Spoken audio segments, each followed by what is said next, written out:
computer, and then we can decide if we want to publish or not. But yeah, there we go. We are recording.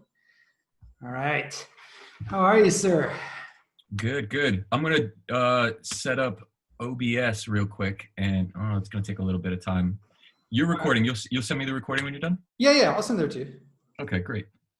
Nice. Awesome.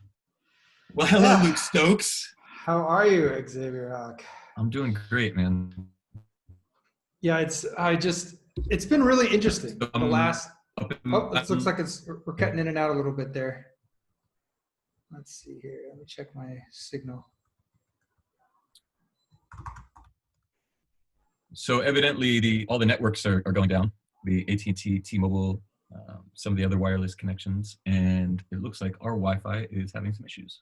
Yeah, I just double checked mine and it seemed okay. Yeah, my connection's about 50 milliseconds, 60 milliseconds. So at least my connection to Google, which always happens to be the one that I check, I'm checking my pings. All right, well, yeah, if it starts to lag again, just let me know. Okay. But yeah, man, so good to see you. I've actually been thinking quite a bit about you, about a number of people that I think of as like, and I think I've used this term with you before, multidimensional thinkers, people that are just kind of, those that, talk about accessing the akashic records, and those who talk about like, the infinite oneness that we're all connected to, and those who kind of are saying that, big things are happening, like significant things, to the point where, some of them say some pretty scary things, like, that we're heading to World War III, or that we're heading to some major, reset of some kind that's significant, and that a lot of people are going to be pretty upset when they, gets revealed all the harm that's been happening to our species by those in power, and it's all interesting enough for me that I'm like, okay, what if this is real? What if this is make-believe? And what if this is somewhere in between? And I think I think you and I probably both know a number of people that just get written off as totally crazy, and to a certain degree, based on whatever substances they've overused or whatever. Like, that may not be an inaccurate statement to make about them. It might be disconnected from reality as you and I and most people experience it, to the point where they're just not in sync with this frequency of existence. But then I think there's other people who might be on point and are directly labeled the same way. So I think that was kind of the impetus of my, like, man, I'm curious, where's Xavier on all this? Where am I on all this? And and what mechanism can I use when I think about my friends who I love dearly, who other people write off as crazy, and other people who pretty much probably are crazy, and just all that. So yeah. So there's been a lot of things that have been taking place that are outside the standard deviation, let's say. Yeah, you could say that. Life has been going on in a certain direction with certain parameters, and people take certain things for granted and assume a sort of baseline reality that we all are functioning from, and it's sort of been built up over thousands of years, let's say. We've got institutions like universities that have been set up since the early days of the Middle Ages, right? And even before that, in other places like in India, institutions of learning that seek to find and uplift the best and brightest, right? To help develop civilization, as it were. And there is a way of saying, oh, this is all just sort of happenstance and we're all kind of figuring this out together. But there's also basic premises that we take for granted, such as we're all just figuring this out together. When there is reason to believe that there could have been a grand plan for all of this, right? But for that to be the case, you have the whole ancient aliens kind of perspective where, some kind of civilization seeded society or seeded humanity, and in some way, shape, or form has been guiding it, or there have been outside forces that have been helping or pushing this way or that way on certain points and kind of steering it, right? Mm-hmm. Neither of which are concrete for me. It's sort of like there's a lot of evidence for both, right? And it's about finding out what is our common thread, what is the common baseline reality that we can all sort of agree to, and what has happened over the past, 60 some odd years, I would say even maybe a little bit longer, there's been this uptick in technological development, right? Our capacity for innovation has exceeded our capacity for wisdom to manage that innovation. Yeah, that I think we can kind of agree on. Would you agree? Yeah, no, I think a way to, Kurzweil and others talk about the singularity is near this kind of like exponential growth curve. And it's just, I think there's also actual limitations when you start doubling the amount of information in the world. There are actual limitations to a single human brain's capacity for understanding.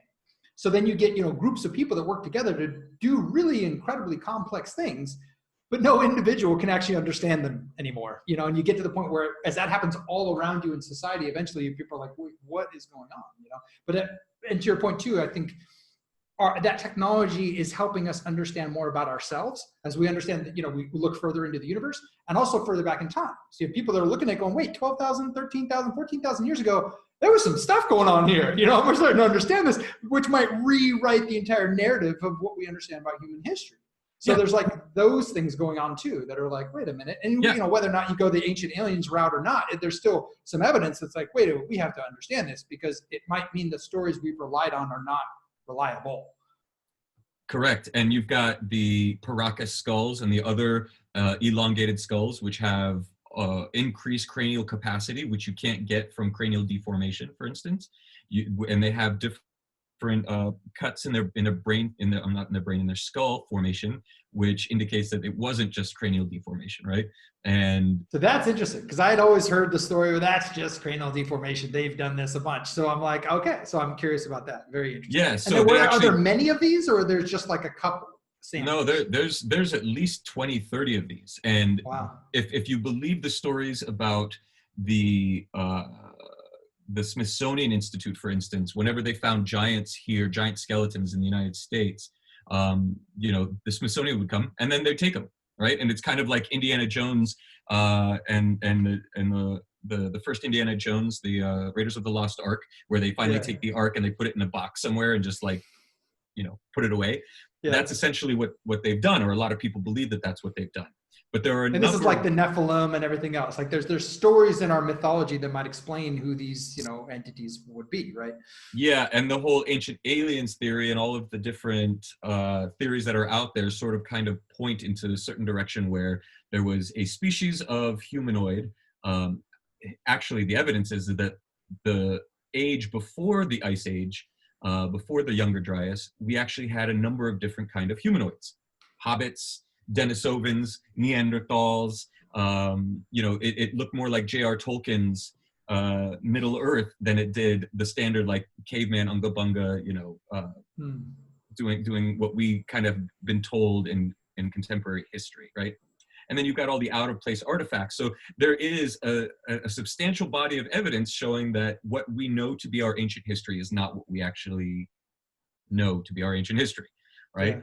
So, and these larger cranial capacity humans were, the story goes, and I don't know whether I completely buy into this or not, is that they were refugees from another planet, crashed here, and had to manufacture or genetically engineer bodies that would allow them to sustain themselves here, right? Transfer their consciousness, which is interesting because our technological advancements now are getting to the point where we're able to do that sort of thing, or we're just at the dawn of that. We're getting close to that being considered a possibility, which I would love to get into, even our reclassification of our own understanding of physical matter reality, going, wait a minute, what if consciousness is fundamental? And that this is an expression, matter is an expression of something different, right? And so I think there's so much going on here, because if that's true, there's so many directions people can go. They can go into nihilism. They can go into like, okay, World War III, who cares? We're all going to reset and reincarnate anyway, because we're just infinite consciousnesses. And it creates a spin-off into something where people are like, I can't sink my hands into reality anymore. What's going on, Well, there is a case to be made for people who take things like DMT or ayahuasca or LSD and how they've experienced that to be the case. The fundamental nature of reality is more of a fractal representation of the atomic structures, let's say. But if you break it down even further and just instead of taking Newtonian physics as the fundamental beginning point, right? It's almost like base mathematics. We have 10 fingers, so our math systems are based on base 10. If we had a different amount of fingers, maybe we would have a different base mathematics system, maybe base 3, right? There's actually been a number of really wild mathematicians who started looking at base 3 and saying, if we did that, if our fundamental mathematical structure was based on 3 instead of 10, it would change fundamentally our understanding of time, space, and pretty much everything. And if we did the same thing with Newtonian physics, instead of saying it's material and gravity, it becomes more of a matter of charge, right? Rather like an electric charge. If you were to take the fundamental structure of what we know to be reality and measured it with electric or electrostatic charge, or even like the plasma universe theory, electric universe theory, it changes a lot of the things that we can do technologically. I mean, you're familiar with quantum computing, right? And graphene, let's say. So I mean, it's, you know, and I've actually just watched like, man, hours of this guy, Clee Irwin, recently that talked about like emergence theory, and, you know, just, you know, I've read Tom Campbell, and I've read, you know, the guy who came up with, you know, this thing, you know, the macabre, the 64 grid, you know, you could also call it the tetragrammaton, you know, the name for God, you know, there's all these different and I'm fascinated by this stuff, going, okay, there's something here that's interesting. But again, it's like the further out you go on it, the further you could disconnect from like, okay, that's all great and everything, but like, meanwhile, the whole society is breaking down. And do I have some responsibility to, you know, bring about DAX and decentralization and cryptocurrency as potential solutions? Whereas, you know, you sent me a message recently, the also flip side of, oh, wait, if we decentralize too much, does that make it difficult to defend against, you know, larger global powers, for example? You know, like there's just so many interesting threads to go down. But this is why I wanted to have, like, I think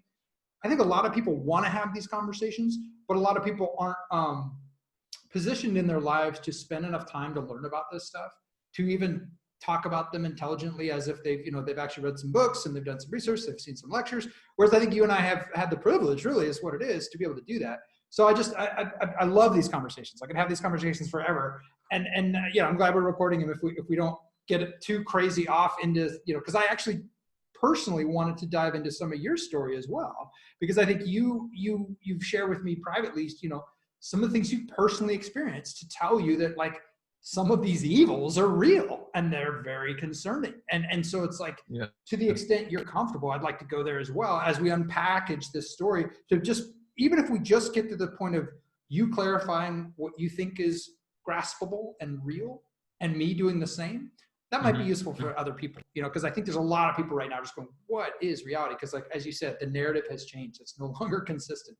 Yeah. So there's a lot to go over, right? So we have, let's look at it as music, as octaves, right? There are 7 keys in a scale, right? And each one of them carries their own specific frequency. If you were to put those into a cymoscope, for instance, which is you know, like that sand on a metal plate vibrating a certain hertz or a certain frequency, you creates shape. You could literally right? start generating Sri yantras and all kinds of crazy stuff. Yes, right. Yeah. So we have all of those different Sri yantras, let's say, in an octave. And that is, let's say, the bandwidth that we can experience of the electromagnetic spectrum that we call visual light is like this big, you know, compared to all of it. Yeah. So our breadth, going back to what you were saying earlier, the breadth of our personal capabilities as a human, intellectually and spiritually, all of that fits within a certain octave, right? If there are, and if there were other beings with different cranial capacities or intellectual capacities, perhaps their octaves were larger, right? Mm-hmm. There's an interesting anecdotal story that comes to me from somebody whose family was in the Vietnam War, and they flew helicopter night runs. And it was the first generation infrared goggles, right? And they called it infrared for a reason, because it was through the it was like in the red spectrum. They weren't green yet. And the helicopter pilots would be flying, and their gunners would be wearing these red goggles. And I'm getting chills. What they experienced was they would see what they experienced to be demons flying alongside them, looking at them, motioning to the other demons, like, look at that. And they began firing at them. And this was like a 60-day trial run of these new infrared goggles. Wow. Right? So infrared is on the very end of our visual spectrum. Violet is on the other side. So they were like, we can't do this. We have to stick it right in the middle so that we're not getting this bleed through, let's say, from outside of our visible perspective. Wow. So what you have there is you have anecdotal evidence, but we also have everyday evidence. I mean, there's Wi-Fi signals, and there are people who are sensitive to these things, or electromagnetic frequencies from the light sockets. Yeah, and we have, like the story of like how a bat experiences consciousness. People have done research papers on these different understandings of sense data, which we call consciousness, that's Correct. outside of what humans experience through, touch and smell and taste and sight and hearing and all that. And it's interesting too. I had a thought of those exact lines, along those exact lines, about a year or two ago. And I was thinking about, evolution, as we understand it, is not designed to give us truth. It's designed to create a situation that we are the most probabilistically able to reproduce and dominate our area, right? And the idea that what you read about in our mythology as demons and dragons and monsters, if that's all real, but outside of this dimensional frequency, meaning like if you would pass through it in the physical sense as we understand matter and reality, right, but it's still there, it would be advantageous to filter that out, meaning yes, able to operate more effectively without being in ultra terror constantly of every moment, because you're like, holy freaking, do you see the fangs on that demon as he's consuming that other celestial entity right in front of you? And you're feeling, energetically maybe the oppression of some dark, force, but if you could see it, holy moly, you would not be able to reproduce well, right? And you would not be able to live life and enjoy the fruits of your labors and all these things, right? So now let's talk about the fact that we don't see those things, and that's good, right? But I think we've talked about this before. We are surrounded by billions of atoms, right? The air molecules, nitrogen, oxygen, all of the different atoms that are around us, and the particulates and the minerals and pollutants.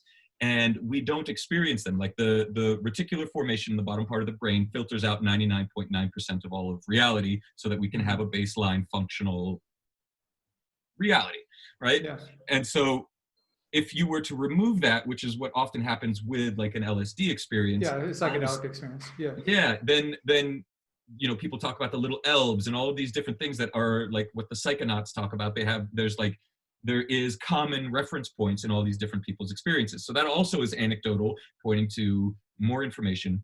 So in the atomic structures of the air around us, it is my understanding that we are each like a magnet. We have a bioelectric current that flows through us. Call it chi, you call it vril, we call it, chakras, all of that kind of language that the New Age sort of movement is grasping at to understand. You can then say, if you take a magnet and put iron filings around it, for instance, you see a structure. You see the magnetic field around it. If you could float those iron filings in a three-dimensional field around it, you would see like a torus. Yeah. Right? So we each have one of those. And it's my understanding that our thoughts, our memories, our data, that which makes us us, is actually structured in the air around us in the ways that an electromagnetic field would structure the iron filings around itself, right? So if that were the case, and there are these entities or beings or data forms or information archetypes that are around us, it's very true that when we walk on the land, we are walking through the spirits of our ancestors, provided we come from the place where our ancestors are. They are there, but in a more diffuse or more porous way. You know what I'm saying? Like the atoms are there, they're not condensed and giving material form, but the data and information, the template for those people, their memories are still there. And if you're a sensitive enough individual, you can perceive at the atomic level or even the subatomic level, you are comprised of billions of organized cooperative bacteria, cells, so we have this central identity that we say, I am this, but this is more of a construct of the environment telling you this is what you are, right? Because of the experiences that I've had personally, which I told you about, where I died when I was 17 and had to reconstruct an ego, it was the idea of being able to look at myself as a biological entity, or better yet, a subatomic localized field of consciousness within the gravitational field of the Earth's understanding or consciousness or gnosis, inside the gravitational field or gravitational well or torus of the sun's gnosis or sense of self, right? So rather than saying I am a human and this is my identity, it's like I am the love's longing for itself. I am the sun's idea or the sun's dream of a being, and I have been given the opportunity to cast my own character, as it were, right? Which is what we all get to do, but because we are born in such a way that we forget what we were before we were born, we look at this as like, oh, we've just logged into Skyrim and we've got to figure out the controls. You know what I'm saying? Or whatever, or Minecraft or whatever. But the truth is that we are localized fields of consciousness within a cooperative data set of electric charges and the soul song of our ancestors. We are like beings made up of the Legos of previous sets of Legos that other parts of consciousness were. And so in my own genetics, I have history on the Native American side, the Swiss side, Germanic, Lebanese, Scotch, like a bunch of different stuff. What I find fascinating with that is, as we were talking about previously, as our technology advances, we start discovering ancient truths that were always known. And it's just the idea that like, oh, cellular memory, oh, epigenetics. And like, I just finished reading the book, Biology of Belief. And it was very fascinating that in that book, it describes how like what we think, you know, is controlled by genetics is actually not. It's controlled by the stimuli on the genetic. The genetic is just a blueprint. A blueprint thrown on the ground doesn't build a house. Right. It's actually just the plan for building a house, but you need this, you know, injection of something for the house to exist. And this idea that consciousness and our experience of, and this is like previously, and just to give a little more background from my perspective, it's like, I grew up very religious, dogmatically so, and then I rejected that, was all hard materialistic determinism. And then I was like, wait a minute, some really fascinating people are like, go check out the quantum entangled delayed double split experiment and you'll discover that causality is not a thing. And it's like, holy moly, provably causality is not a thing. Yeah. You know? And that gets me really questioning my understanding of things. And so I start to step back and go, okay, well, what are data sets that I can start using to reconstruct what I think is a feasible understanding of reality? And included in that is now an open-mindedness to everything. So it's like, oh, these people talking to their past selves, talking to their future selves, these people transcending time, these people talking about the akashic record, remote viewing, astral projection, all these kind of things, where I previously would have been like, that's woo, that's just ridiculous. Now I'm like, okay, well, if I'm going to debunk something, I have to have a hypothesis and disprove it. I have to actually, you know, and the more I talk to people who have engaged on it, and specifically interesting people that have like done things in their life, you know, they're not just out there, you know, with nothing to show. They've actually got, they've got diligence, they've got commitment, they've built businesses and companies, they've been successful in various levels, you know, in various ways, to the point where you're like, okay, I can actually see myself in their lives as a rational human going, okay, I can relate to them, so I'm listening to them, as opposed to some random person off the street. You're like, who are you to me, buddy? I don't know. Well, you know, what's your backstory? I have no idea. But when you know someone's backstory, you're like, wait a minute, you're not just saying this as crazy talk. Like you just don't say this very often, right? That's the thing. A lot of these conversations happen in the mystery schools, in the secret knowledge, in the you know, Gnostic wisdom, and they're just not common conversation because generally people are, oh, well, that person's crazy. Yeah, how am I going to do business with that person? But meanwhile, at some of the very top levels, I mean, if you're talking about Black Ops or Intel Ops, or even at like the dawn of rocketry, if you look at what they were talking about and doing, these guys were like superior occultists. They were doing some crazy shit out in the desert, right? And so some of the most brilliant, because it takes a brilliant mind, like you said, with privilege, to be able to spend time and effort and think about these things, to explore the boundaries of human understanding. Because for the most part, we just have to survive, take care of our families, make money, do da-da-da-da-da-da. And we just take the Disneyland of fabricated reality for granted so that we can function, so that we can feel normal. So, you know, but it's when you have been successful in some way, shape, or form, or the other end, you don't give a shit about anybody or anything, and you don't mind wandering the streets naked. Yeah, you actually practice full detachment. You don't have attachments, and there is that sense of enlightenment, as some people describe it, where you're like, you've gone beyond the myth of your individuality, and you recognize Right. you are part of the oneness. And, Right. and that those people also, like, when I see someone, you know, that someone else would consider crazy having a conversation with themselves, and they're talking to an entity, let's say, part of me now is going, wow, I'm super curious what kind of entity they're talking to. Because I'm open to the possibility that they're experiencing something about reality that I am not aware of because of my vibration, you know? So if you read Rudolf Steiner, he was the proponent, the creator of anthroposophy. It was in the 1930s. He was contemporary with Blavatsky and, you know, the Theosophists. They asked him to run their thing for a while, and then they had this whole Krishnamurti guy, and he's like, this isn't the way we do things. And so he developed his own understanding and pedagogy, and that gave us biodynamic farming, that gave us Waldorf education, a number of really other great things. And he was lambasted, and he had a personal beef with Hitler, and the Waldorf schools were eventually outlawed in Germany because of their nature of free-spirited development of the spirit, in conjunction with all the forces around us. He has a great book about spiritual beings or spiritual forces and the impacts that they have on physical human being matter, right? The thing that I was talking about earlier is if you are walking through spirits, like, so our brains are radio receivers, right? And in some cases transmitters. If you think about your friend, even though they're on the other side of the planet, you're quantumly entangled, you think about them, they call, you know, that kind of thing. There is a communication that goes on at the subatomic level, and we are interwoven with the people who we engage with, insofar as that.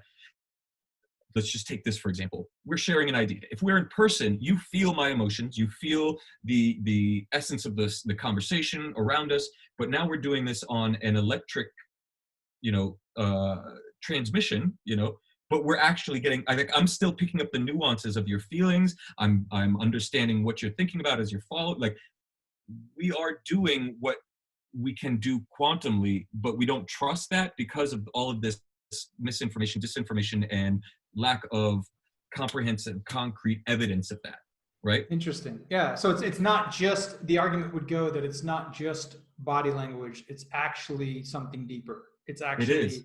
Yeah. It's like an atomic exchange, right? Because I'm vibrating the material air molecules with my unga bunga, and it's going into the speaker, getting transmitted into light, you know, on and off data, and it's going to you and hitting your headphones and affecting you in the same way that if I was really there. So it's not that I'm giving you atoms, it's the charge that I'm sending, the data that I'm sending on the air molecules go in, get translated by the machine, come into your ear, and it's that data, that's the electric charge that everything has, right? So if we fundamentally upturn physics and say, oh, it's not quantum, it's not Newtonian physics, it's actually plasma physics, or quantum physics in the electrical charge comprehension of that, then everything is literally data and an electrical charge, right? And so, or I like to call it gnosis, or the grand symphony of creation, like J.R.R. Tolkien would say about Lothlorien, sang the creation into existence, and all of the angels and all of the other beings sang in this harmonious way. And then the Moloch decided he would do his own thing, right? Or in the Judeo-Christian way, it would be Lucifer, like one of the highest, most beautiful angels, decides, like, yo, I want to do my own damn thing now, you know, and that sends a schism, and then, you know, then we have the interplay of light and dark, and that creates the capability of riding the lightning between the charges, right? So here we are in a world where whatever those entities that helped set up the game, or if you think it's a quantum AI or whatever, a simulation, it doesn't so much matter. What matters is what function and what are the parameters, right? If there is beings who had higher cranial capacity and were able to access their genetic memory, right? They were able to interface with their genes, and all of the lessons of their ancestors they could access and say, and like, as they were engaging with reality as it came at them. Somebody did something, and instead of responding like a monkey would, they would say, how did, you know, Uncle, you know, so-and-so 12,000 years ago deal with this? Boom, right? So then you have the capacity. real quick, I want to pause for one of my favorite cartoons ever, Avatar: The Last Airbender. Dude, my favorite. Yes, yes. You know, like just the way he taps into the Avatar state, and he's got all those ancestors there that are set aside for like, hey, Yep. I know how to deal with this kind of situation. And Yep. it's again those myths that in that some show. cases are thousands and thousands and thousands and thousands of years old that tap into something. And I find it very fascinating. Again, as another anecdotal data point, where you have these different myths and different historical evolved stories that happen completely, in some cases, separate from each other. Yeah. That are all saying the same thing with different descriptions. So yeah, so continue. So you're on this path of like, if they could access this in real time, what would that Yep. mean? So then all of our ancient institutions, all of our colleges, the Agora, the Roman Colosseum, you know, all of these ways of managing the herd makes me think of that movie, Jupiter Ascending. You ever see it? Yeah. Yeah. Mm-hmm. So that like this large corporation in galactic space, you know, harvesting humanity for their genetic information so that they can prolong their life. And what's interesting is like we have that shit happening in real time now in this world. Going back to the sacrifice, you know, when they sacrificed virgins and children and all of this stuff, the priests were saying, we're doing this on behalf of this unseen entity, you know. But really what they were doing is what the elite people are doing now with adrenochrome and all of this is just drinking their blood so they can fucking live longer, right? Like a base. Yeah, and I think like that's a classic example. And this is where you get into like the Pizzagate and all the others. It's a classic example where the society and the culture, for the most part, is not ready to go there. They're not ready to address the horror of tens, maybe even hundreds of thousands of our own children, you know, being brutalized and destroyed at that throughout fucking history, dude. So yeah, and then it's like when the veil of reality starts to get peeled back, and you get someone like a Jeffrey Epstein, where it's like, oh wait, what? Right. It's right. like no, don't look behind the curtain. And then we're also going, the dude didn't kill himself. We clearly know something was like the whole world knows. Like there's no joke here anymore, and yet we're all kind of pretending, yeah, we're just not going to go there. And it's like, wait, what? There's a couple reasons, right? The one reason is because people are not, they don't have fortitude or the ability to, because they don't have the privilege to be able to think about these things, come up with solutions for these things, they're just surviving, to look at the Disneyland reality that is created for them and say that that's not real is too overwhelming, because they have no way to respond to that in any significant, meaningful way. Like, what am I going to shoot these motherfuckers? Because that's what the initial thing is like. Yeah, hold on. It's cutting out just a little bit. Let's pause and see if I can get our connection sped up. I'm getting some red on my side. I'm still connected. I'm doing a ping here, and it seems to be all right on my end. My Wi-Fi is we're up in the mountains, and I don't know if you know this, but in the United States, everybody's getting doxxed right now. Like all the big networks are going down. Interesting. It's a DDoS attack from China, is what they're. I have seen reports of networks going down, but I didn't know that detail to it. But yeah, and I think it's quite interesting that, you know, like I said, the last few weeks, especially for myself, it's like, you know, I'm very happy with my life. Everything, you know, I'm involved in projects that excite me and are interesting. I still have, you know, valuable work to do that is meaningful to others. And yet there's just this sense of oppression that obviously everyone's feeling because of, you know, the lockdown and the riots and the global unrest. But there's something deeper. Like there's definitely this sense that this is not just me. I'm actually connecting to something bigger. Yeah. And it's like, I can only imagine if I'm dealing with the cognitive dissonance, how much more so someone who's just working, you know, their day-to-day job, just trying to survive. Like you said, they don't have tools. And this is why I'm part of me wants to just like spend a year and go study all the mystery school stuff, which is now available and previously wasn't. So I can have some tools to at least understand how previous generations dealt with this information, right? I'm so hungry for information at this point. So we're actually building we're piecemealing something together here that will lead to how do we address the current status of things and what's going on. But we're building some blocks here and kind of laying the groundwork for a more 40,000 foot perspective, maybe even like a 40,000 year perspective, right? Because if we go back to the genetic memory thing, and that you think that society was structured from the outset with a plan in mind, and you wonder, why do these elites inbreed, right? Like why would you want to inbreed? Just because you think you're special? Like, no, that's not enough to overcome that innate natural law degradation of genetic information that would happen from inbreeding, right? There would have to be something worthwhile there to do that.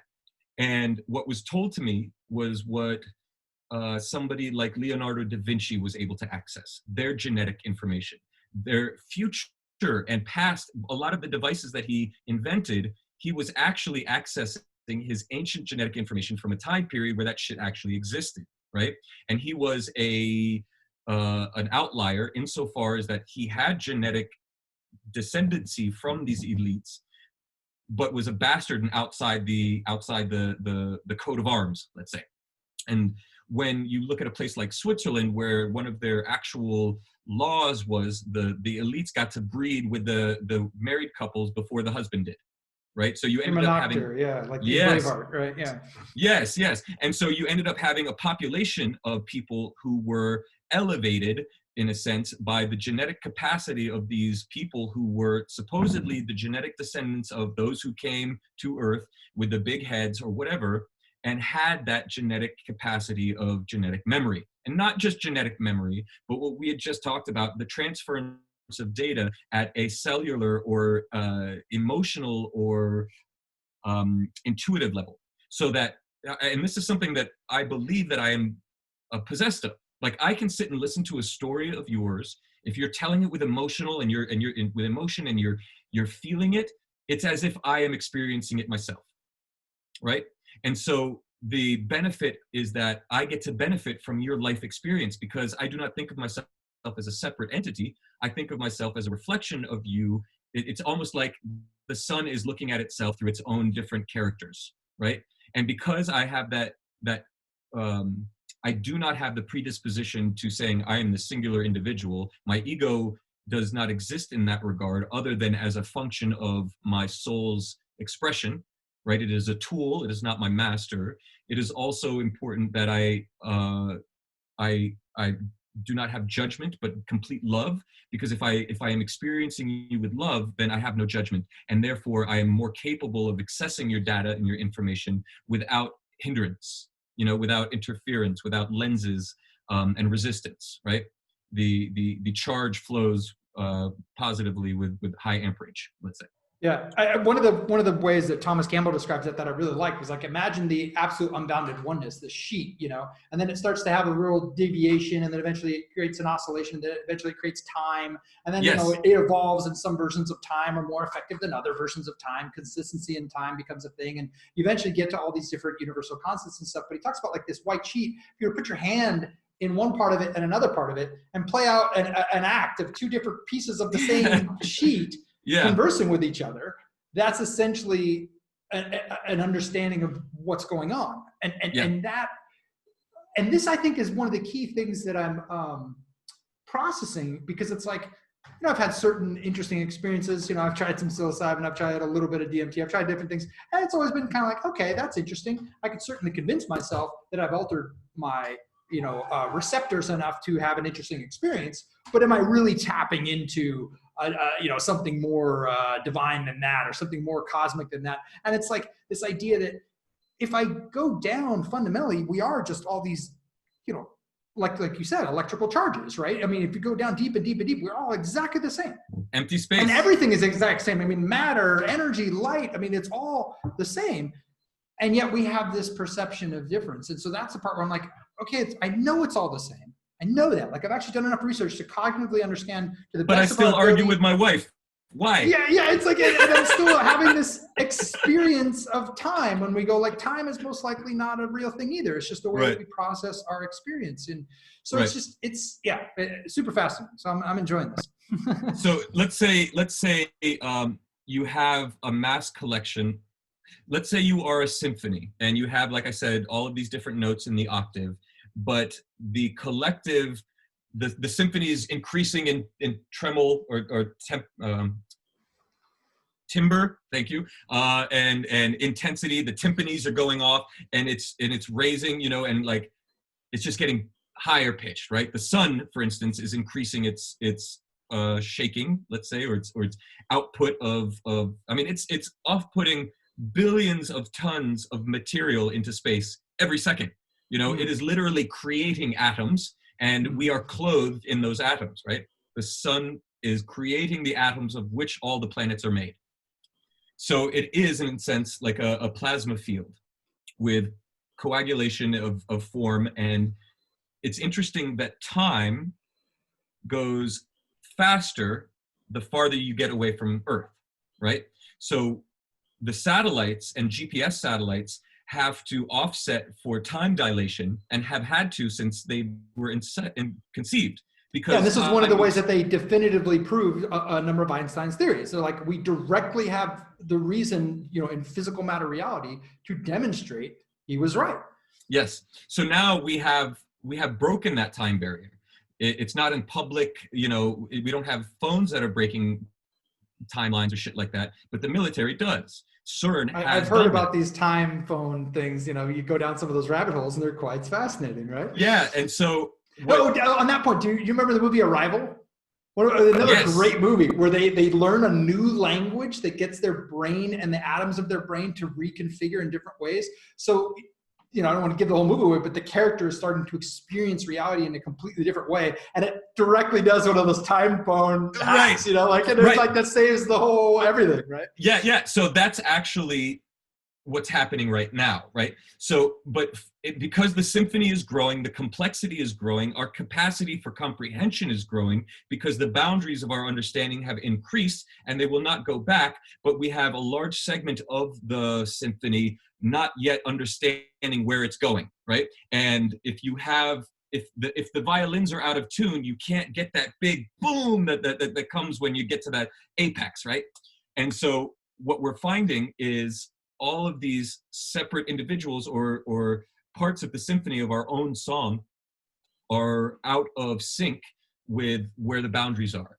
And because they don't have the capacity for comprehending and or coming up with responses to such evil things as like our elite have been drinking the children's blood for centuries and all of this horrendous shit, it's kind of like growing up and then finding out your dad was actually fucked up or part of the CIA or something like that. Like you didn't know, you just had a normal life, and all of a sudden like you're becoming a teenager and like, oh yeah, your dad went and killed all these people or did something, you know, and it just shatters your understanding. And how do you deal with that?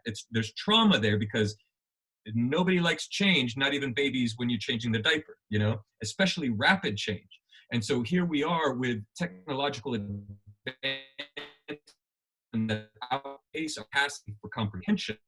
Maybe not some of us outliers, but the mass majority of the world, you know, and like we are in some ways like 1% of 1%, you know, there are billions of people around the world who still don't have water or access to education beyond their tribal ancestral stories, you know. And so what we're on the very edge of the bleeding edge of understanding. And when we go beyond the boundaries of where we were, there be demons, right? When you break that comprehension and get outside the electromagnetic spectrum where you can see, then you start seeing those demons. And usually, if you're not grounded in balanced, you know, you're not loved, you're not surrounded by love or loving fully, like it's easy for those people to end up babbling on the streets and not knowing, like, but they are actually bridging the boundaries of common sense, let's say, and expanding, because then they go and interact with that, and however that affects their genetics, then they go and ripple it out. You know, when I died, I saw all of my behaviors, how they affected those around me, even 6-7 layers out. Like I couldn't have never seen that as a you know, single kid, right? Wow. And so it was like I realized how unconscious I was, and I made it a point to say, when I do this over, you know, at 17, I get to rebuild a whole framework of understanding and egoic sense of self. I'm going to do it in such a way where I become as comprehensive knowing of all of my actions.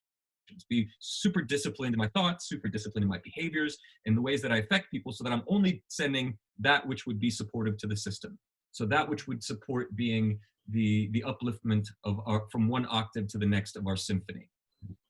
So the technology that we have now, if you're familiar with quantum computing, graphene, they're not using silicon chips, they're using graphene, right?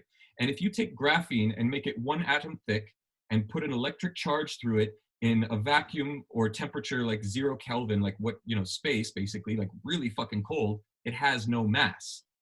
Graphene becomes massless when you put a high charge through it in a very cold environment. And that's what quantum computers are using. That's their whole, that's the basis of quantum computing. So what that does is really interesting, because E equals mc squared relies on there being mass. And then you need to times the constant light speed twice to be able to turn it into energy. But if you don't have any mass, you don't have to fuck with time that way. Time becomes something that you can play around with. So they've had these quantum computers like in space, you know, that not TRB-3 or whatever, they had this unmanned space shuttle, like mini space shuttle that they'd had up in space for so long. The US military is like way far ahead of where we are. Like IBM and Google, they have their quantum computers. I mean, even IBM, I think it's IBM or Google, they can use their quantum computer on the surface of the planet to run an equation that would take 400,000 years of all of the supercomputers on the planet. It would take them 400,000 years in concert working on one equation to solve it. And their computer did it in 3 minutes. Because what they're doing is they're fucking with time, and they're being able to dilate time in a quantum computing state, in a cold sub-zero state, and run those equations essentially, like, I wouldn't say in pocket dimensions, but some people have used that terminology, but that's essentially what they're doing. They're dilating time to create a pocket dimension. And if you look at all of the UFOs that people have seen, they go like this: thousands of miles an hour, immediate right turn. You can't do that if you have not overcome inertia. And you cannot overcome inertia unless you have created a field of data and charge that is outside the time spectrum. Right? The mirror dimension, right? Yeah. So So did you ever see Tomorrowland, that Disney movie? No, but it was on my list, and it's been on my list, and I want to go see it. It's funny that you reminded me of it, because I was like, I need to see that movie, and I hadn't seen it yet. That's exactly. It's got so much great analogy. So Homeboy creates a computer to predict the future, but when it starts doing that, it increasingly goes to a complete destruction, because it's creating a feedback loop. Like, it creates a bad scenario, it sees a bad scenario, and then the person watches it, thinks about the scenario, increases the probability of that scenario, and then when you feed that to the entire population, they're all creating the probability of that scenario, and so it increasingly goes to destruction, singularity, right? So what happens is this girl comes along and she talks to the guy and says, well, why can't we do something different? Like, why can't we do it this way? And that which was at 100 probability of destruction at a certain point, what we're calling the singularity, goes from 100% to 99%. And the dude who created it's like, who are you? Like, what the hell did you just do? Like, how did that? And it was just that hope, that desire for something different, just believing that we can do something different. I'm like about to cry, but just believing that we can do something different creates the probability of that something different. And this goes right to, like I said in the book I just read, The Biology of Belief, talks about that active will, whatever that is. And again, coming from a period of time where I was really into the hard materialistic determinism, where there is no will, it's all just, atoms moving forward, that active will. And those who meditate and different things like that, it's like they recognize that these thoughts come and they can't control it, but they can actually decide, I'm going to meditate. And that alone, the ability to say, I'm going to quiet my mind and sit in a pose for as long as I deem necessary, is an active will that demonstrates that exists. Right now, I can't maybe decide why I wanted to go and meditate, right? Maybe there was, uncontrolled things up to that moment, but just that idea that the belief that we have, the intention of our thought, that the blueprint of our DNA responds to it, and then manifests itself in our actual fully formed thoughts, which become our actions, which become our reality. Because we are charged, and if we're putting that charge out, the field will respond to that charge in the same way that our biological DNA responds to the environment and our choices, right? So what we have is we have a set of probabilities that, oh, and when you meditate, by the way, you let go of your sense of self. You return to that field of oneness. And what happens when your comprehension of the human experience, we've only said, oh, we're only 10,000 years old or whatever, 200,000, but they've been cavemen that whole time. It's like that story limits what you have access to knowledge-wise, power-wise, and the cosmos-wise, right? Like all these stars, you know, you are the coalescence of all of that data through a lens to create a unique experience or perspective of all of those things. So if we are here thinking, oh, I am only a monkey that's going to be alive for 80 years, and I am subject to all of the bodily needs, procreation, food, water, sleep, and then you are a small being whose life force and torus is tiny. But if you go into that meditative state and you say, I am the sun, I am the solar system, coalesced into this focal point, like through a magnifying lens, this little bright little thing, you have the power of the cosmos. If you then say, not only am I a subject of this epoch, you know, and the universities and the kings and the monarchs and the control structures that have been here, but I am a biological entity that is eternal, that is informed or in form, in material form for this period of time here, you have access to that much more data, that much more power. And then if you clothe yourself in the archetypes of this planet's heroes or the stories that are common to people of this time period, I mean, you can literally become anybody you dream of. Like you can literally become a president or a king, and people say, oh, they're all chosen and all of this. But then you get to somebody like Trump, which they wouldn't be so pissed at him if it was actually part of the plan, right? So now we get to a little bit of contemporary shit.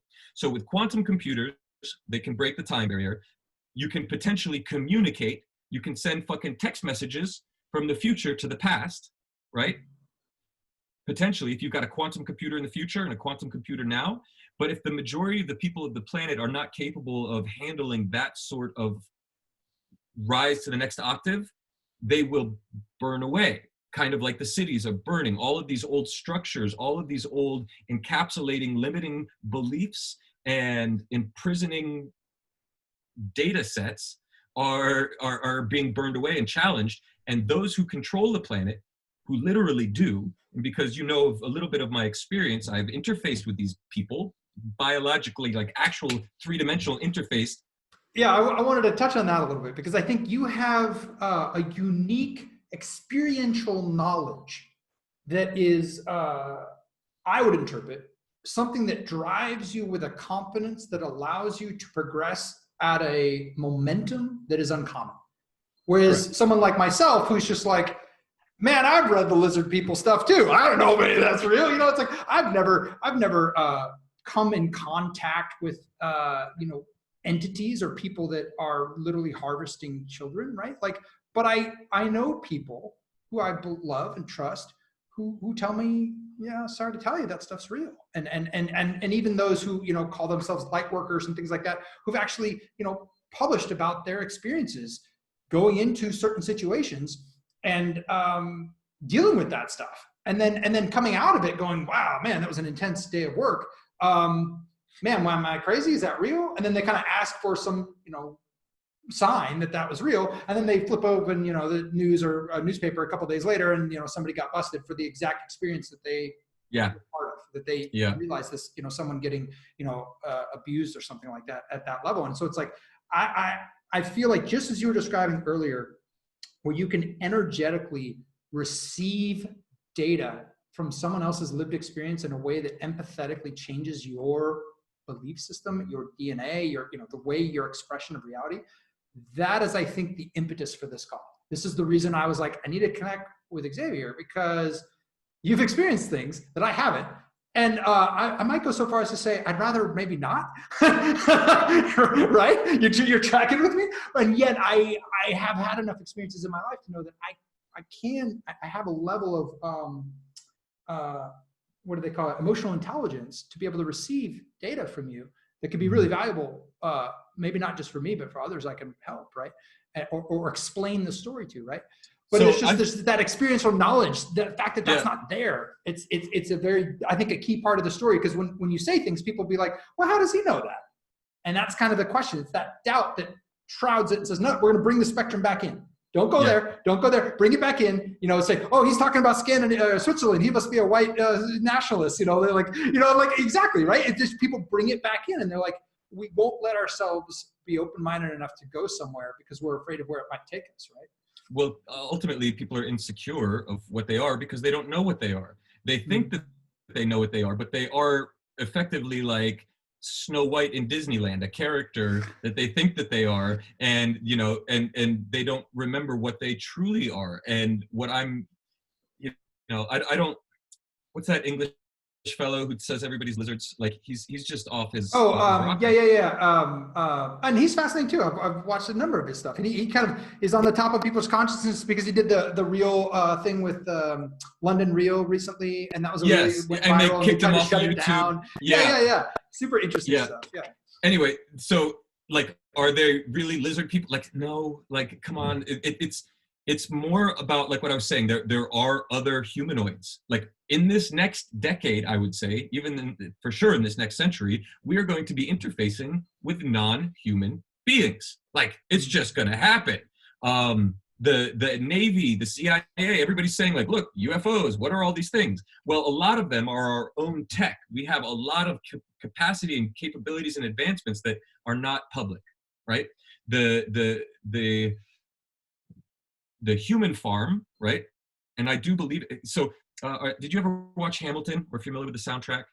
No, I'm not actually, no.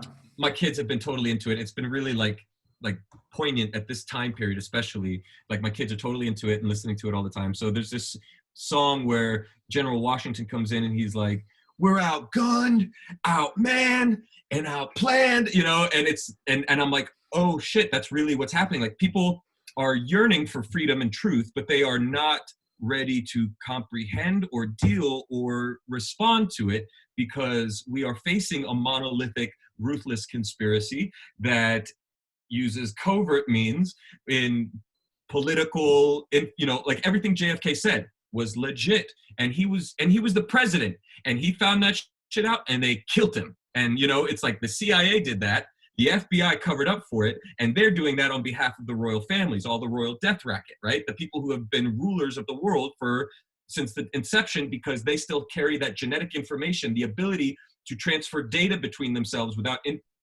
so they can coordinate at a level that we can't because they can do it innately. So they're interacting generationally. And so it's not just you're alive for, 80, 90, 100 years. It's, we've been doing this for generations and generations. And it's one of the interesting. And they have the libraries. Yeah, I think one of the most interesting examples is the idea that when you study generational wealth, there's always this 3-generation cycle, right? Somebody comes from nothing, builds it up. The next generation kind of, squanders it a little bit, but does all right. But then the third generation, kills it, right? And it's just this process that you see again and again. But then if you look at certain families, and these are the names that always comes up, the Vanderbilts, the Rothschilds, they don't do that shit. Yeah. For whatever reason, their kids are able to just keep it going. And it's super fascinating. It's like, well, why is that? And I've wondered that as a parent. We both have 3 kids. It's like, as a parent, I'm like, I want to tap into that because I don't want my kids to have to like start over or screw stuff up if I end up ever becoming at any level financially successful, or, influence-wise. I would like them to have a good shot. So I'm curious, like, what is it about that? How does that work? That kind of stuff. Right. So they get, it's like anybody who succeeds. They build a little castle and then they fortify the castle, and then they play a game that nobody else yet understands, and they use that to their advantage to continue dominating the game. It's like, I watch it with my kids. My 11-year-old knows things that my 8-year-old doesn't. They get that. That's natural law, right? You have an advantage, you use it to your advantage, and you keep that advantage. You keep it secret, and you inbreed these traits. To keep, it's the way people dog breed. They do with themselves, right? Because they are part of a long. That's a powerful analogy right there. Yeah, it's like if you inbreed too much, you get really messed up dogs that don't actually function well. But you get these kind of pure breeds that are like have certain traits that are unmatchable. Correct. Interesting. And so that genetic capacity for comprehension, interfacing with the field, historical understanding, knowing about Atlantis and remembering that shit, being able to call that up in your imagination. Like, these are the traits that clarify. So in the original days of pharaohdom, kingdom, right, they were essentially the house slaves, right? We've got this huge workforce of hominids building our civilization so we can get back to the stars. It's going to take a couple thousand years. We need to set them up so that we don't have to run shit. Like, they can run themselves. So we're going to breed a certain trait of them, certain groups of them, so that they're more capable of managing the rest, not knowing what we know, but, you know, being able to manage the house, the farm. Yeah. And so now we're getting into Stargate. I love it. It's like all of our mythologies, all these stories kind of carve something out. And so here's as we're exploring this, and if you don't mind, I want to jump off this tangent a little bit and we keep bringing up these mythologies, these stories.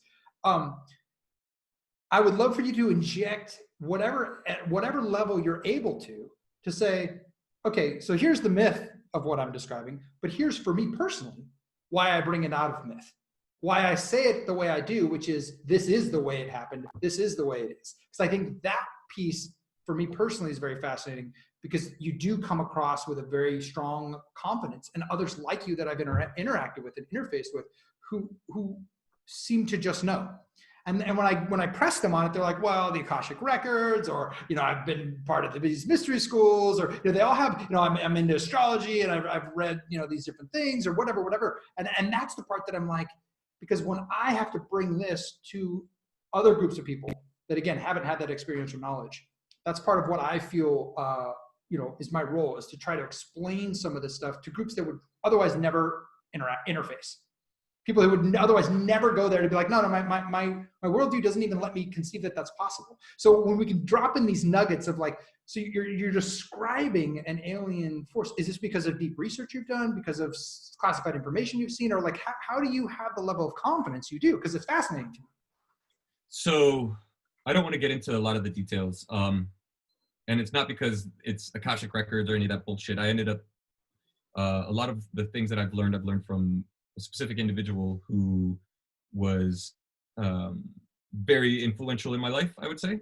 Really, you know, showed me how things really work. And for whatever reason, you didn't write that individual off in the crazy category. You received what they said as being... Well, I had direct experience of why it was legit. Like, he came to my house, he came to my life, and made it very abundantly clear that what I suspected was very true. And you know, I was building permacredits at the time. It's FireOn now, but it's essentially a human resource management tool. It's how to manage the herd. It's better yet, how the herd manages itself. Nice. Okay? With more efficiency, with more capacity and transparency, with more accountability. It's a way to create a new world order. And this is why I was being groomed by this individual and the people behind him. And as I was gaining trust in their circles, as I went through experiences and I was put in social environments, I was being tested. I was being watched and I was being observed to see how I was a good candidate for building the systems of enslavement of the future, right? Because the world is like it's like a farm, but it's set up in such a way that you can find the genetic expressions, or humans who express certain capacities or capabilities, and then put them to task, right? These become your Ben Bernankes, these become your Elon Musks, these become your presidents, these become all of the people who, like your, what's that horrible guy that's doing the vaccines, Bill Gates, right? Like, when somebody excels, it's noticed. And when it's noticed, it's watched. And when it's watched, it's tested. And when it's tested and it's found to be able to be moved or manipulated, then all of a sudden they get funding. They get the doors open up for them. And that's what was happening for me. I went from working my farm and my land to all of a sudden, you know, doing the first blockchain deals with governments in Southeast Asia, like in the span of a few months, right? And I was being groomed for this. And as I was very... On one of those examples that I want to tease out, because I have a good friend of mine who was bringing up a good point. He was kind of chastising some of his friends to say, when people are out there saying, for example, that a Bill Gates is an evil human being, and they're putting all this stuff out there about this individual that they've maybe never met and they have no interaction with personally. He was kind of saying, is that the right approach? Like, if someone was to do that about Xavier Hawk or to do that about Luke Stokes, and they were to, be spreading these memes of all these horrible, terrible things that I've done, would I want the opportunity to be like, wait a minute, is that real? Like, would I want the opportunity? Why wouldn't you address it? Right? Bill Gates has not come out and said, no, you guys, I'm not trying to, enslave humanity and solve global population through vaccines. He hasn't addressed it. If you look at his actions, you can trace a person's choices and general characteristics based upon their fruits, right? What are the fruits of their labors? And to be funding and pretty much being chosen to be running the who has lied to the world, lied to the United States, like maliciously proven themselves to be bad actors and against the general wishes of the free population of Earth, like you can say, they're not for my best interests, right? Like you can generally say that. You can say, look at his vaccines and what he's done with polio and how many people he's sterilized in Africa, how many people have died from his behaviors and tests and all of this stuff. And you can say there's something wrong. But even Thanos believed that he was doing the right thing. Do you see what I'm saying? So He believed he was doing the right thing. And if you want to take Hitler as an example, he believed he was doing the right thing, incidentally fighting against the New World Order. Weird, right? So you've got all of these conflicting charges, and it's really just magnetic polarity. It's like you've got the North Pole and the South Pole. Like one is expulsion, one is reception, right? Yeah, and I think vaccines is a perfect example. I can't imagine a more polarizing topic right now. Where it's like so many, the intelligent academics are like, this is the only way to save humanity. This is super important, and then I know. With me, it's like even my, I had a cousin who almost died because of a nephew who almost died because of a vaccine reaction. My sister, one of her twins, and interestingly enough, a twin. So one did and one didn't, right? How interesting is that, right? Yeah. And and my wife has always been very strong on this point because she's done a lot of research to be like, yeah, this is not, we're not going to do the normal schedule for our children, right? And dude, when you and I were born, we had like 7 and that was it. And now they're getting like 68 or some shit. It's like, so it's certainly like, and so my wife and I have interesting conversations because I'm bringing these academic arguments from my friends who are just like, oh my gosh, you're harming people if you don't get a vaccination for your kids, right? There's certain narratives that are that strong from that perspective, but then there's the equal, like you talk about a polarity coming the other direction. And what I feel called to on some level is saying, can I actually create a narrative where at this point in the video, someone doesn't turn it off because you said something negative about vaccinations, right? The idea that we could create an environment, a safe environment where the polarities can actually come in contact with each other enough to understand each other. Yeah. Okay. Like, so there are people who are like, this guy thinks that Bill Gates is an evil human. He doesn't have any idea all the great things Bill Gates has done. Oh, I'll just discredit him. I won't listen anymore. And it's like, right. It's like, I don't know if you've seen the Bill Gates documentary. I thought it was beautiful. I was very moved by it. All these interesting things he's doing in the world. And I was like, oh, what a cool guy, right? Like, I think there's narratives that you can take both directions, right? And I've also researched, the evidence for, very, what they would say, evil things he's done. So it's like, it's very interesting to say, how can we keep that open mind and progress forward to understand and know really ourselves? Because if we're actually Bill Gates, if we're actually every other human consciousness, we're the little puppets in the sheet experiencing ourselves, then just as you started off, the lack of judgment enables us to connect at a level to understand, oh my gosh, could I even have empathy for the worst human being possibly imaginable? Someone like a Hitler. Who thought that what they were doing is right. Like someone like a Thanos who thought what they were doing is right.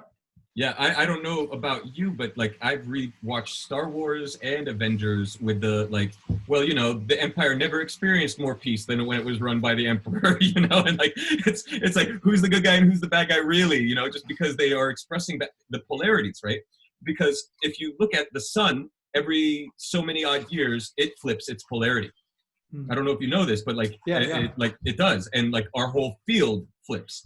The and our Earth right planet now has evidence of doing the same, you know? the poles are moving so significantly now that they've had to change, GPS coordinates and stuff on the actual runways in the airports and change the, repaint them for different reasons. So the poles are wandering, right? And so now we have the most heightened polarities we can get between Democrats, Republicans, vaccines, anti-vax, communism, capitalism, male, female, black, white. I mean, pop, pop, pop, pop, pop. And it's just the charge is so heavy. And when that happens on the sun, we get coronal mass ejections, right?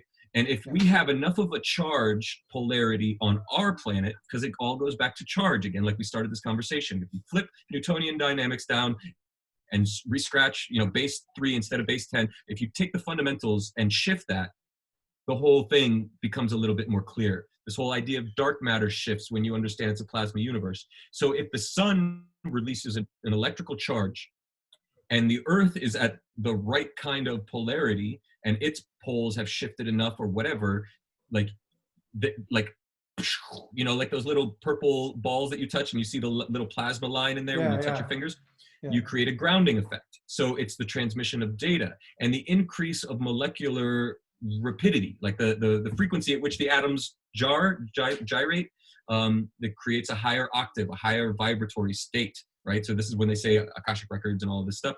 It's like all of the data is there, yes. Can you access it? Yes. Can you access it correctly? Well, maybe, it depends it's kind of like we were talking about. It's like, in theory, every atom contains everything.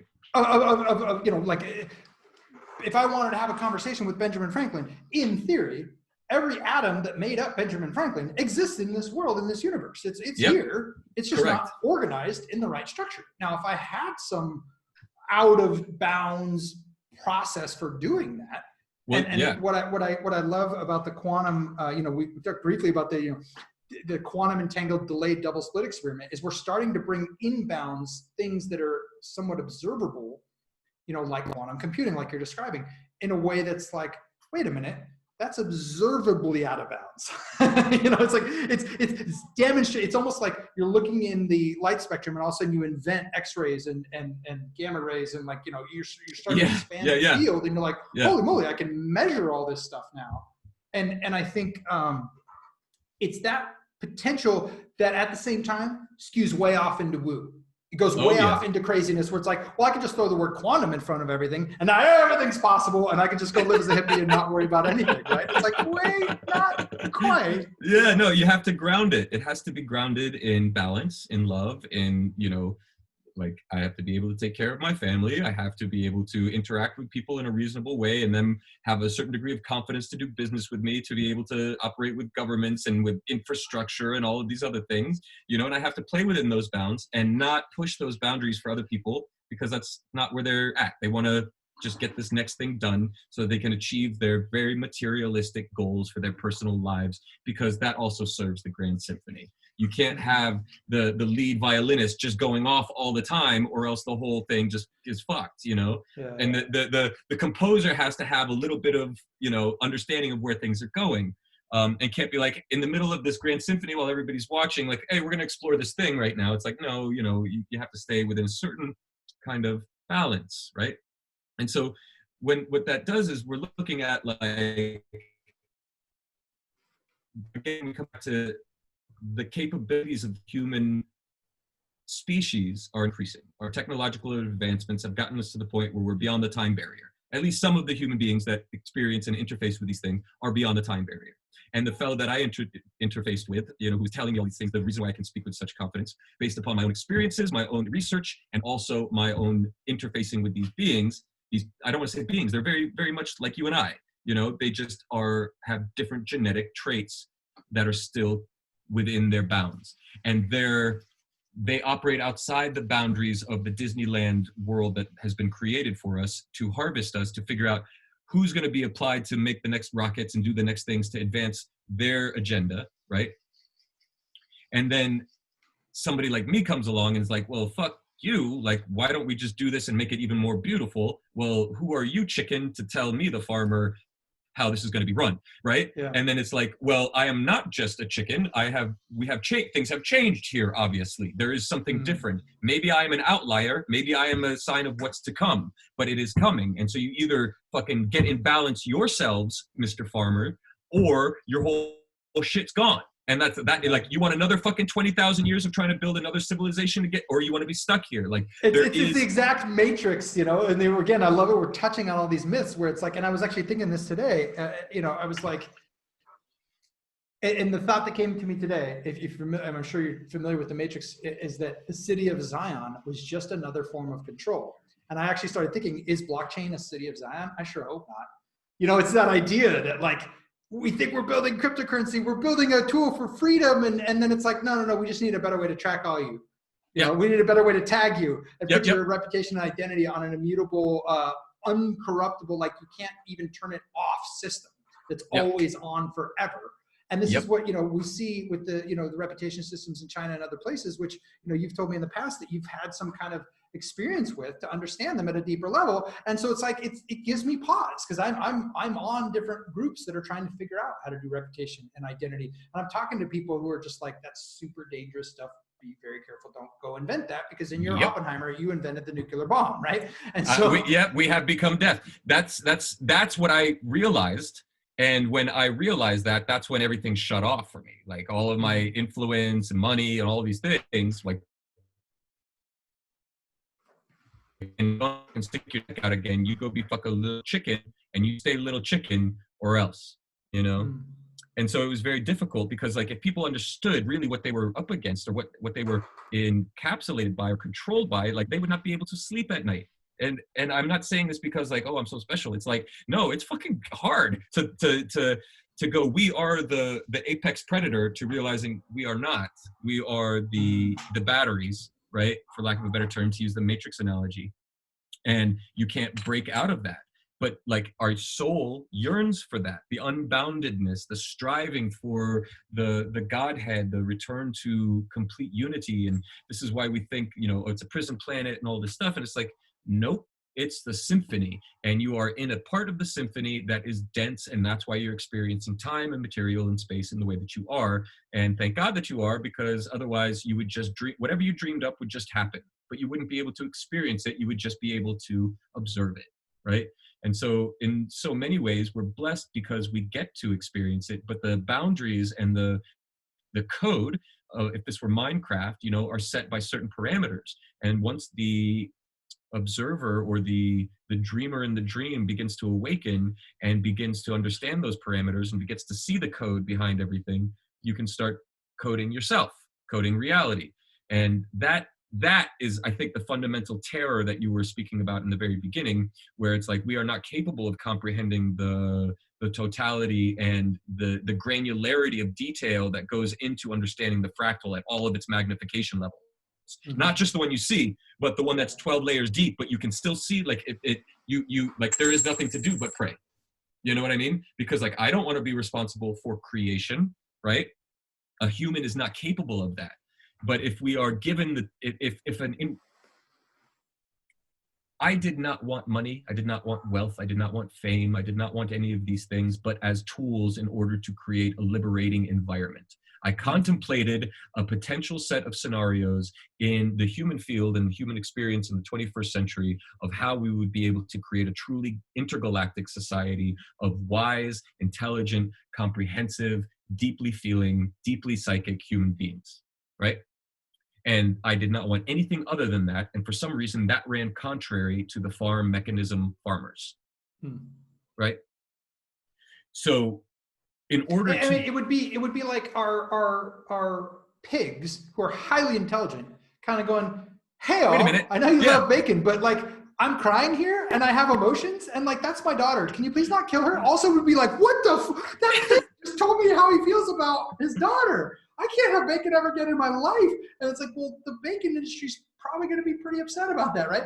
But it's like, but at the same time, and I love that analogy, because it's like, we're also going, hey, you know, there's this seaweed that we could like make taste like bacon, right? You know, it's like, we have these opportunities to try so many different things that would cause so much less harm Yeah. Like the idea that if we could transition to other forms of, without destroying the planet, other forms of energy, for example, we could make these transitions to other forms of farming, maybe less, and it depends on how far you want to go in the panpsychism, but like maybe less conscious beings would be harvested as opposed like carrots, to the higher the cries of the carrots. Yeah, for us exactly. It is the harvest day, but for them it is the Holocaust. Do you remember You that? could sit there, you could literally have that moment of like in the Avatar where he's like, where they're honoring the Iowa or what's for the dog that she had to kill in that moment, right? And the idea that we could even honor our plants, we could honor all conscious things if we were at that vibration to understand. Well, that's why the natives were genocided, because they could. They felt that deeply. They felt connected with all things. And when they hunted the weakest, and they asked, which one of you wants to be of service and feed our family so that we may survive? And that was the one that usually stayed back. Like they literally communicated because they were communicating with the language of the soul, not unga bunga, right? So there was that awareness, but they had to be eradicated according to the rulers of the world, because to have that genetic information and experience would fuck up their whole operation. And that's something I'm really pissed about, but it is what it is.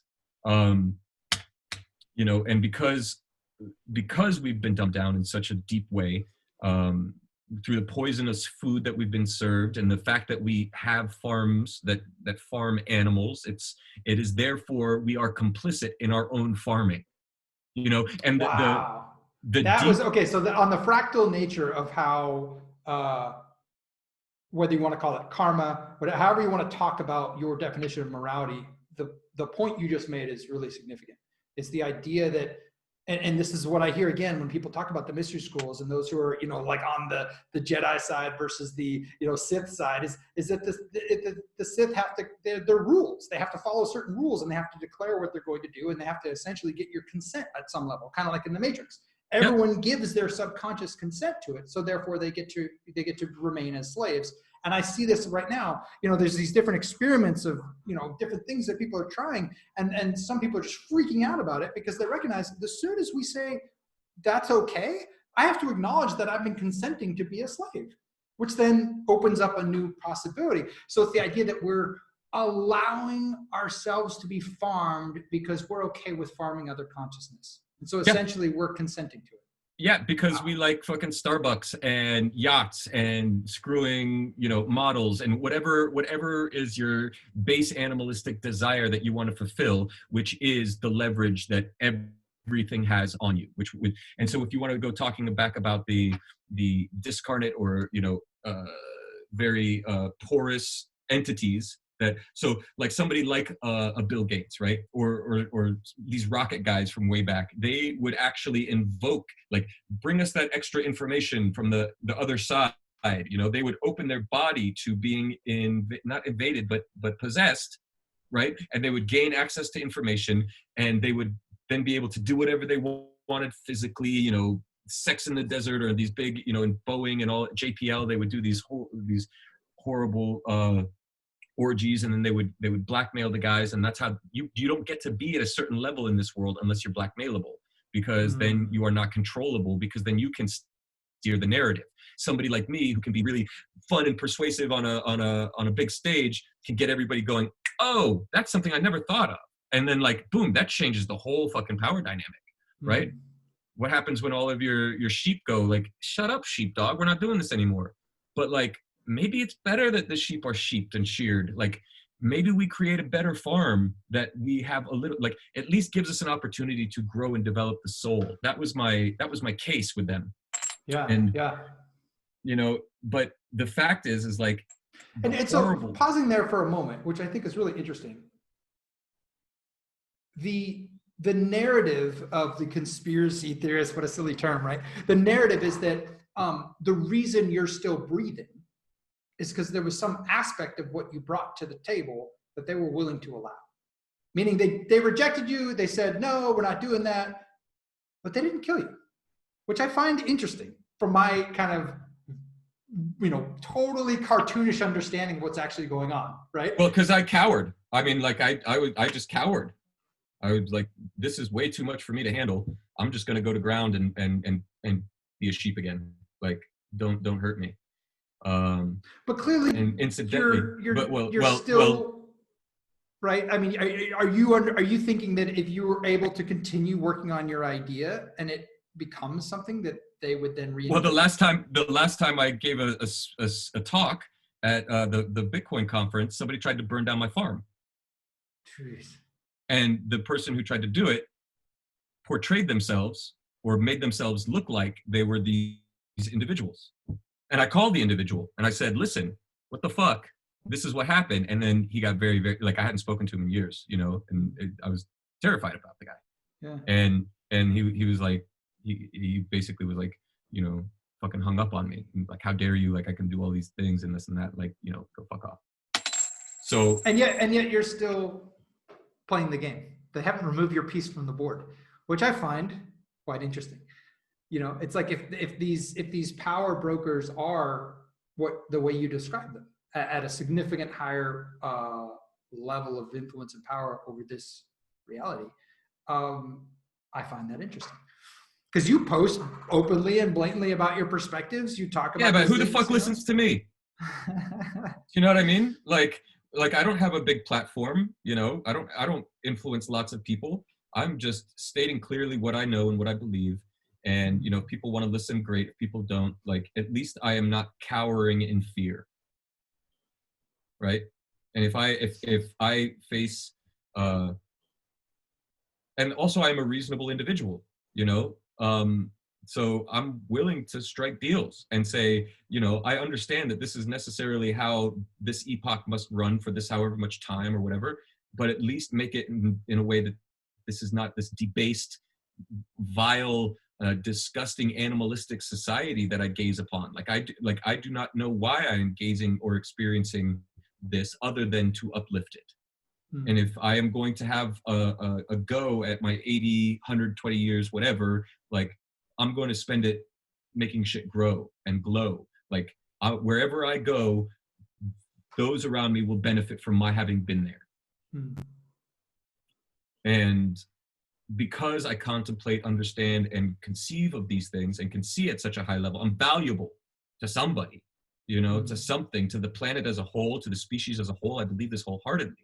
One does not go through what I've gone through and experience what I've experienced in order to just, like, go get a job at, you know, Walmart, right? Like, not that that's bad or whatever. I'm just saying, like, you know, I'm not here to do that. I'm here to make a difference. I'm here to fully express the soul of the sun understanding itself on the planet as it sees itself, you know? And if I can make the world better, like, I do that with my family, I do that in my day-to-day with the people that I interact with, and many people don't understand. And, you know, I'm already getting people from my posts being like, you're racist, you're this, you're that. And it's like, you have no fucking clue.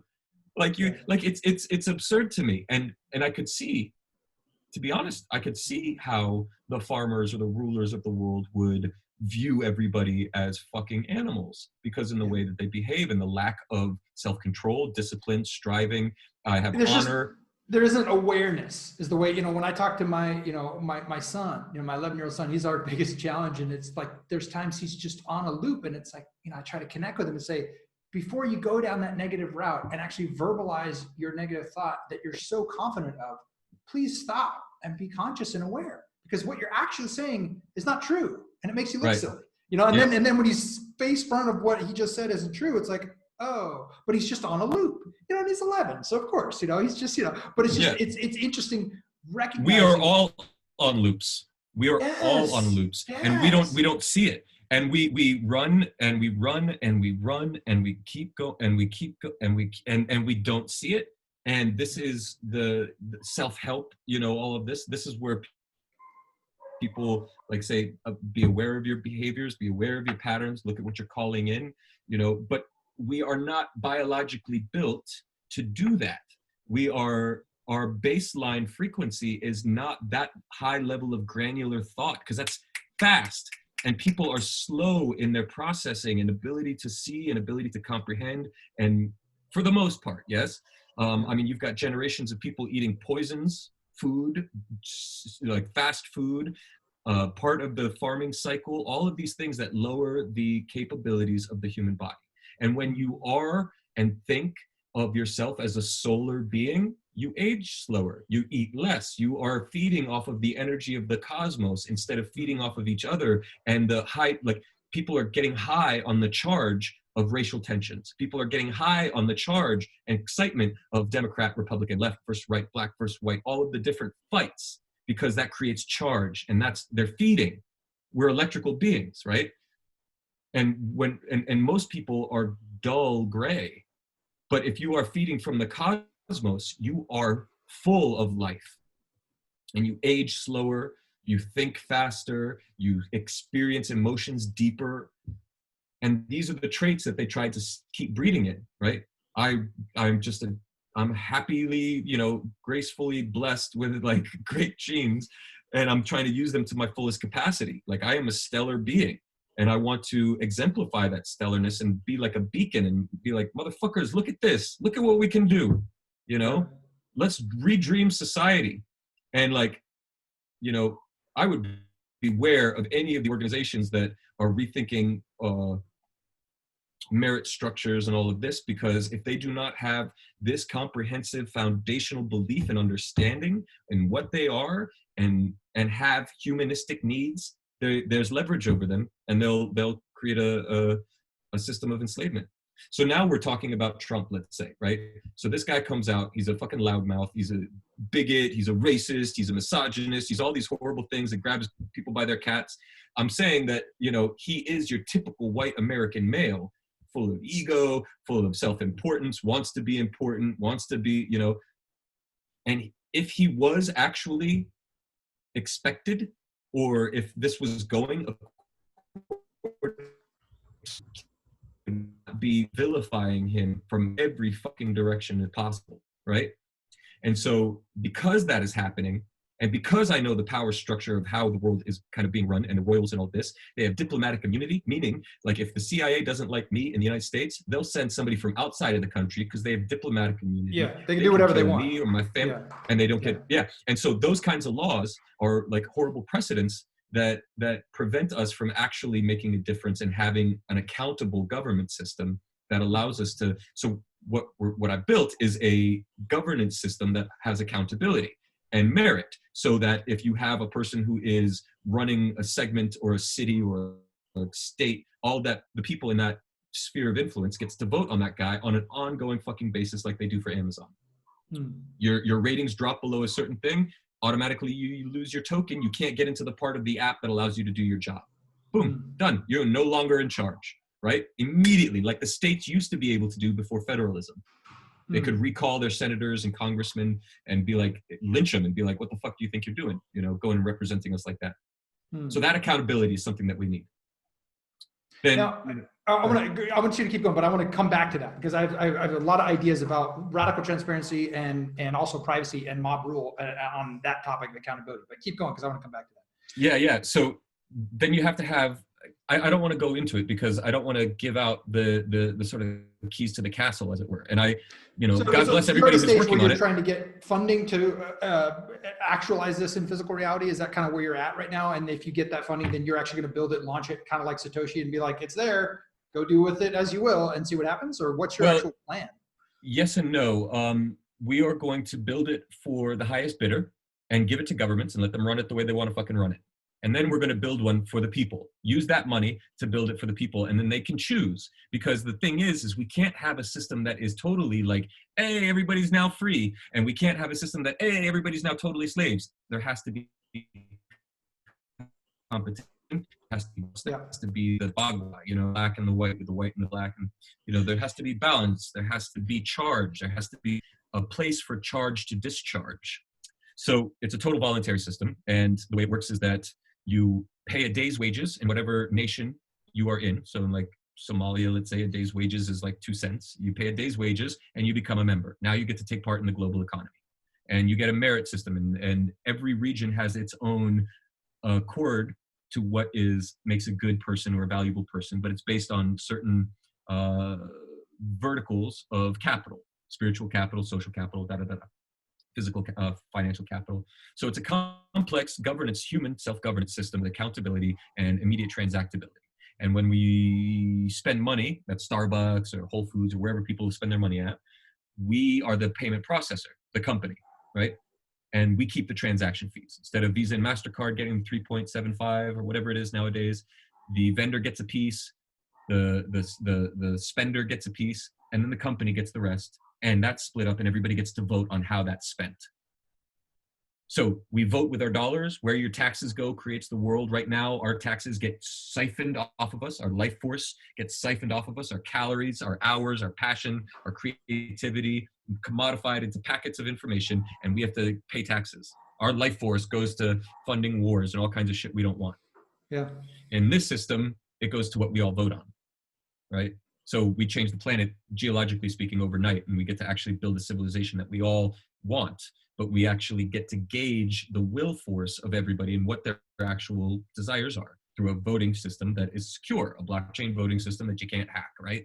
So you can, in real time, gauge the memberships or the civilization's desires and execute on them. And the people who are running the company are just janitors, like our government is supposed to be. Yeah. Janitors. So with that, because a lot of the challenges I've seen with these systems is that there's, they run into the identity reputation problem, without strong KYC, I know Voice is going to launch pretty soon with some, idea of doing a non-government document KYC.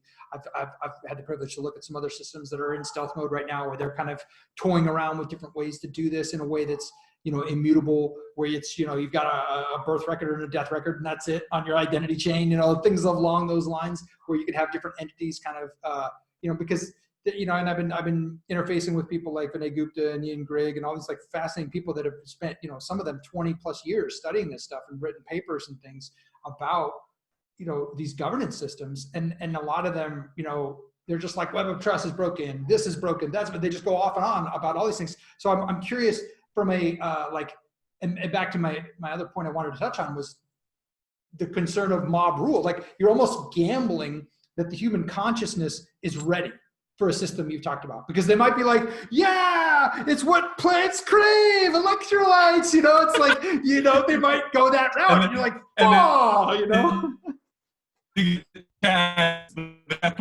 Hold on, just 1 second. Hold on, you're cutting like out just a little bit. Yeah. Hold on, I'm gonna have to back you up to when I said, what plants crave, and then you started going, yeah, and then it cut out. So back to that. Yeah, the Chaz, the Capitol Hill Autonomous Zone. Yeah.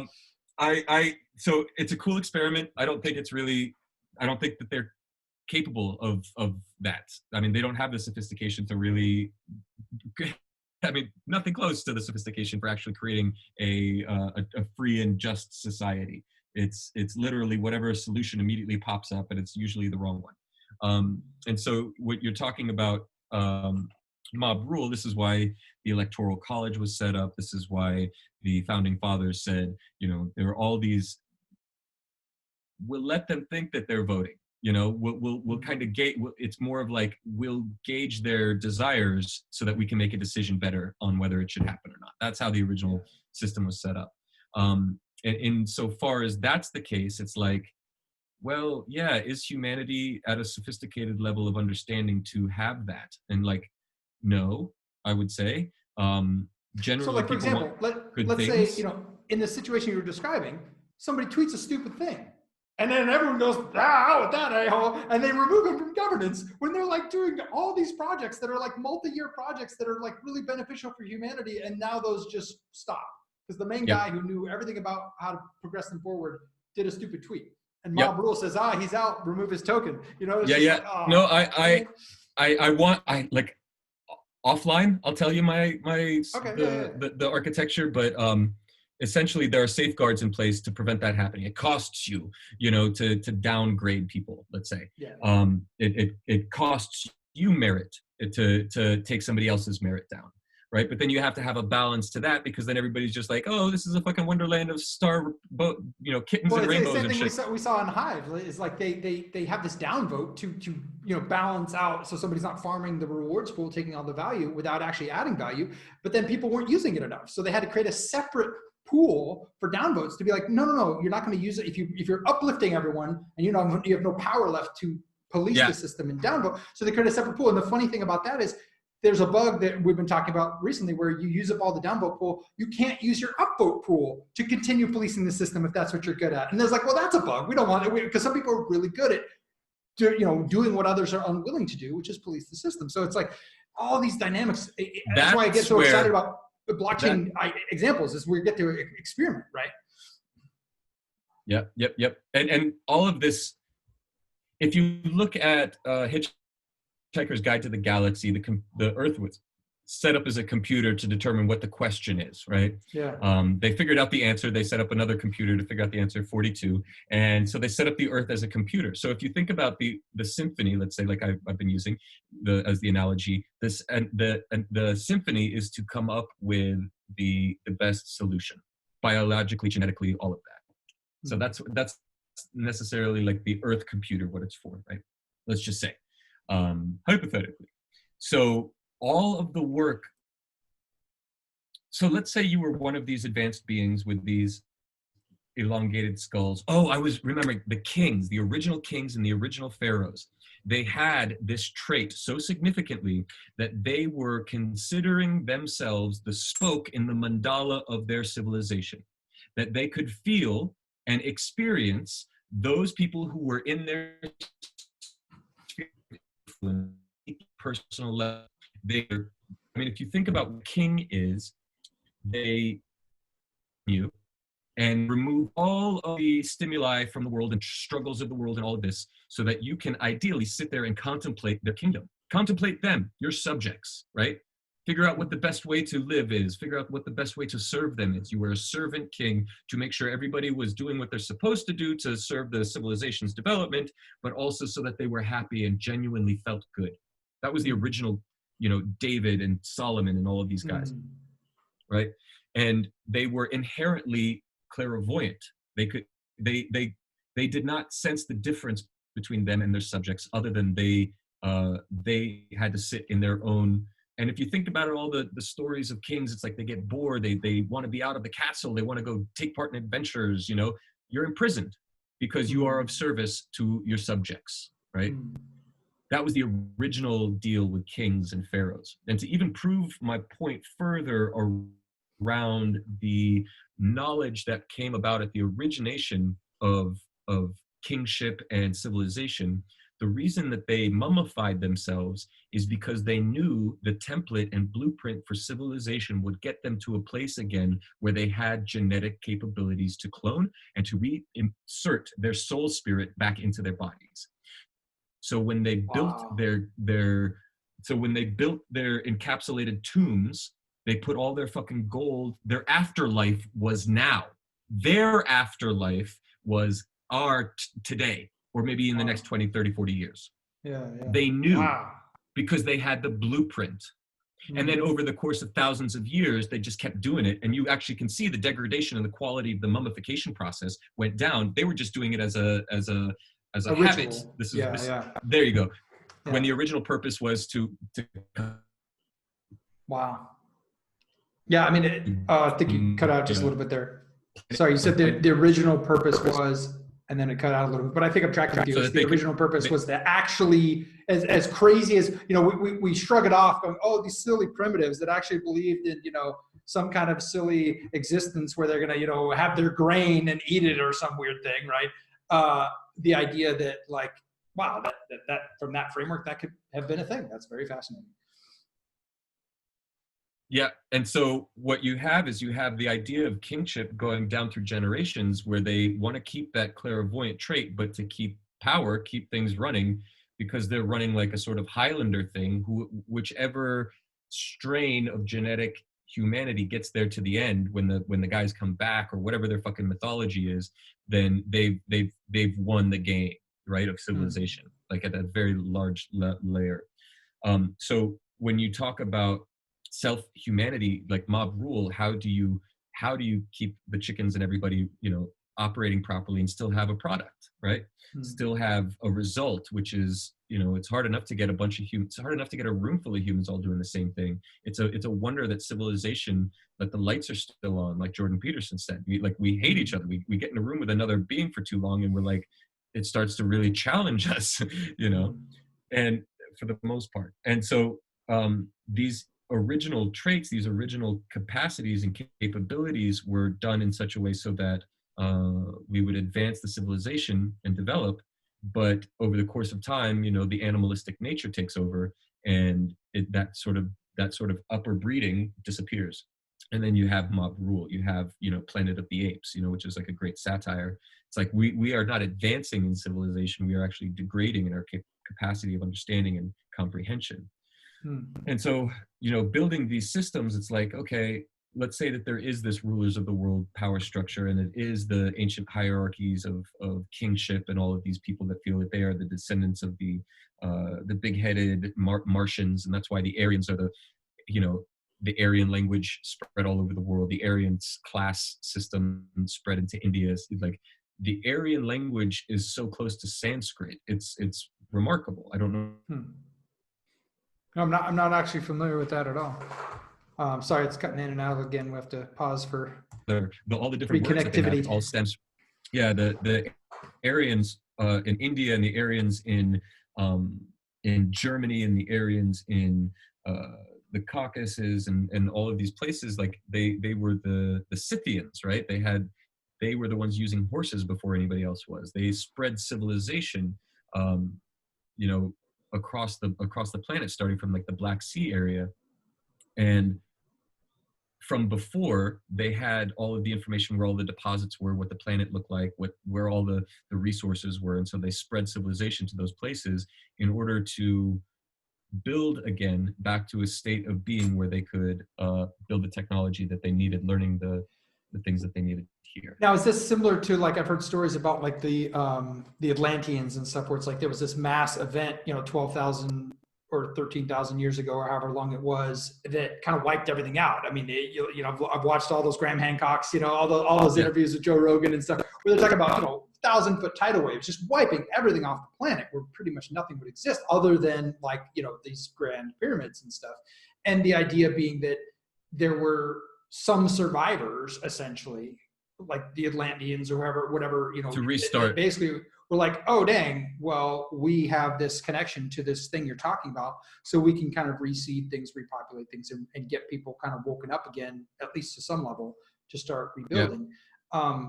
I find all this super fascinating, and yet I still feel this sense of urgency in the now to connect all of these mythologies to something that's real. That's like, okay, economies are not going to be there anymore. The global economy is literally going away.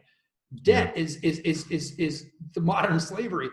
So many different aspects of it. Like, it's going to get really weird, more so than it already has, to the point where it's like, I'm already thinking, okay, how do I, I did a post recently of like, how do I teach my neighbors cryptocurrency and to launch their own currency, because like we might have to start growing food for each other or whatever, like it can get really, really bad if these systems just collapse.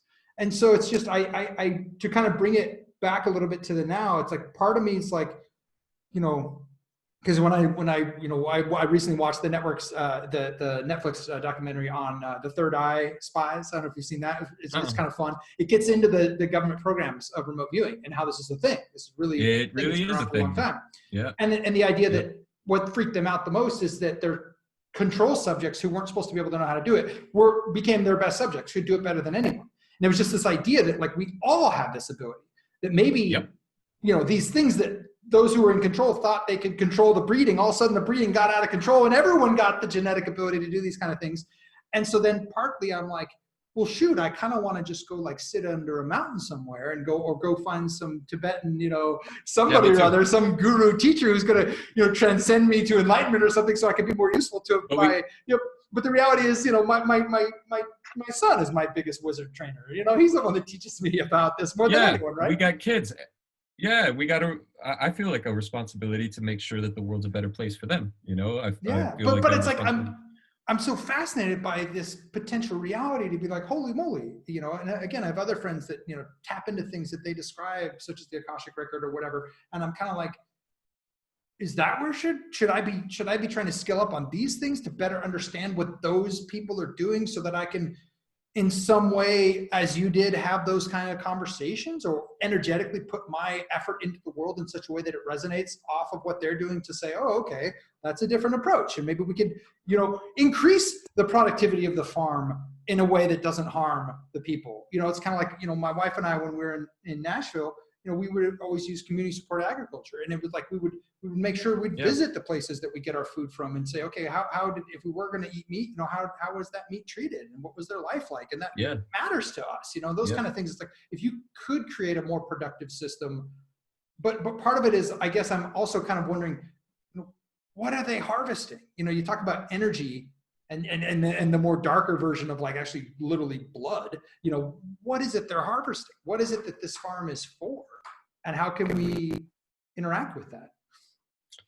So for me, it feels, this is just my own personal experience, that if on the red spectrum, the infrared things, that there are those beings, they do feed off of fear. It's almost like a food, they call it loosh or whatever. Yeah. That there have been times when I've experienced entities, palpably, because my veil or my bandwidth is just a little bit more than most in my estimation. And so like I was actually a ghost hunter. I was part of a television show that's now picked up by Apple. No way. Called Anomaly. Yeah. Oh, and, wow. And I was the medium by which the scientific guys said, okay, if you go talk to the ghosts and see what happens, right? Yeah. And my the producer, he got really pissed off. The director, he got really pissed off because I was like nailing it, like without being told, like who the guy was, how he died, any of that, and he was ready to scrap the whole show. He's like, how the fuck are you figuring this out? This is not okay. Blah, blah, blah, blah. And like, yeah, and like I actually allowed myself to be possessed by the entity who had been dead, who had been hanging out there. And this is why I understand like there are different kinds of hauntings, right? There are, when you have a huge emotional experience, like you're being killed, it becomes like an ectoplasm. Like I was trained as a tracker. So you look at the prints and you use your knowledge of prints and dish dash ridges and all of these scientific terms for looking at a track to verify what your spirit knows and sees. So when a person gets murdered and they're pregnant or something, and it's a traumatic event, that like their emotional charge becomes embedded into the atoms and molecules of the building or the room, right? And that's one kind of thing where it's like a recorder. Like you can, the way that the atoms are shaped at a very molecular level still record that event.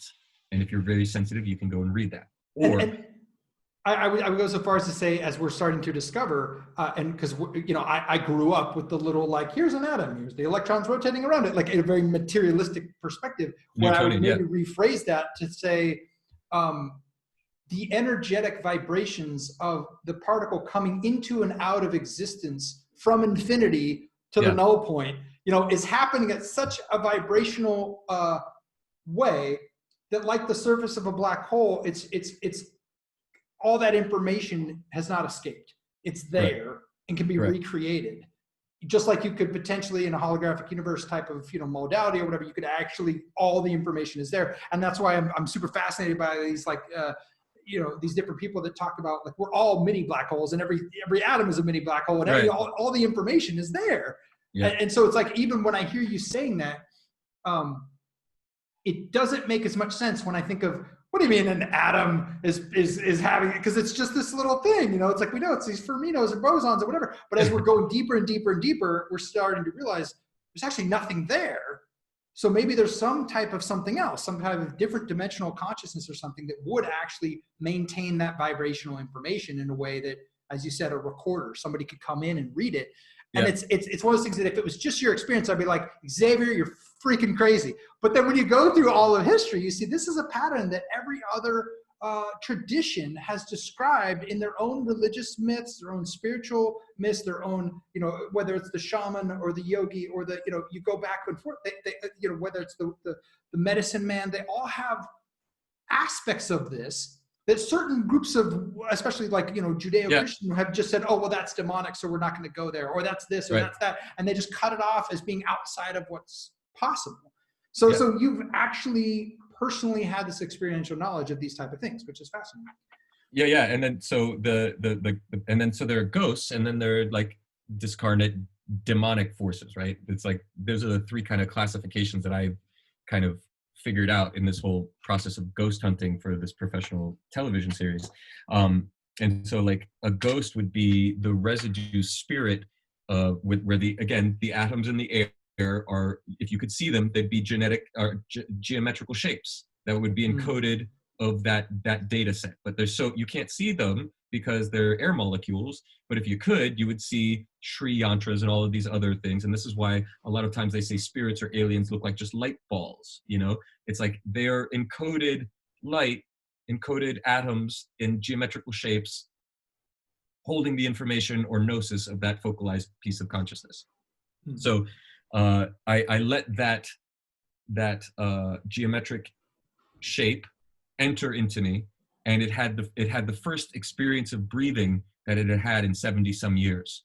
And in that, I started screaming, I was crying, it was crying, it was like, and I was basically saying, you don't have to stay here any longer, and I ended up in Ripley's, believe it or not, the museum up in northern Florida. We actually cleared the ghost there, and they got super upset at us and said, don't ever fucking come back, because that was one of the biggest like attractions that everybody had. It's like they could feel the ghost there, like now it's gone, like what did you do?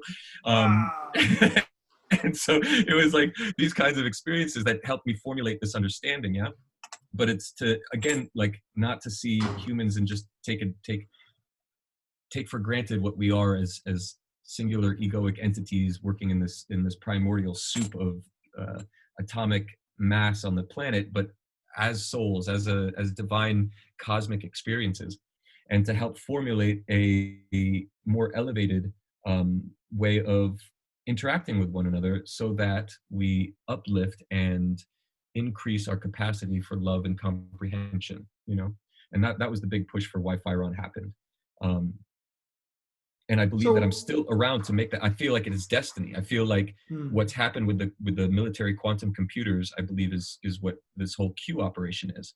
And that they have, if you look at these things, that they have what they're called deltas, which means that Q will post something in 2017, and then 2 years later, to the day and to the minute, somebody posts something that's what it was relevant to.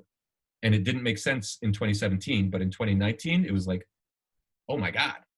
And the only way that would be able to happen is if it was a military intelligence operation from the future, sending back intel to make sure that we stayed on a positive timeline. And if you look at any of the Black Ops whistleblowers and stuff, because I researched this, I ended up working for a whistleblower group on YouTube that was doing the most in terms of getting the truth out there.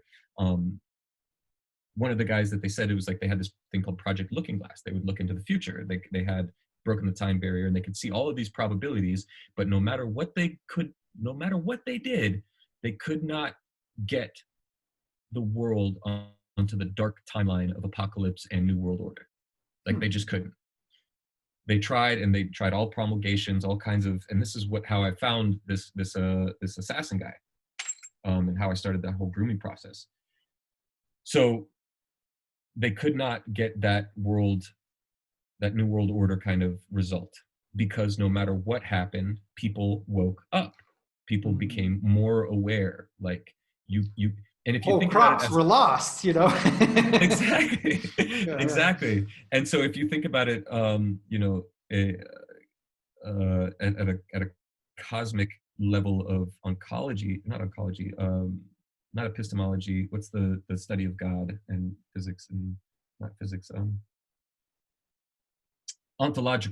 The ontological study of creation, right? If you say, oh, there is this Lothlorien God harmony entity, and then the Lucifer Moloch sort of separate, I'm going to do my own thing.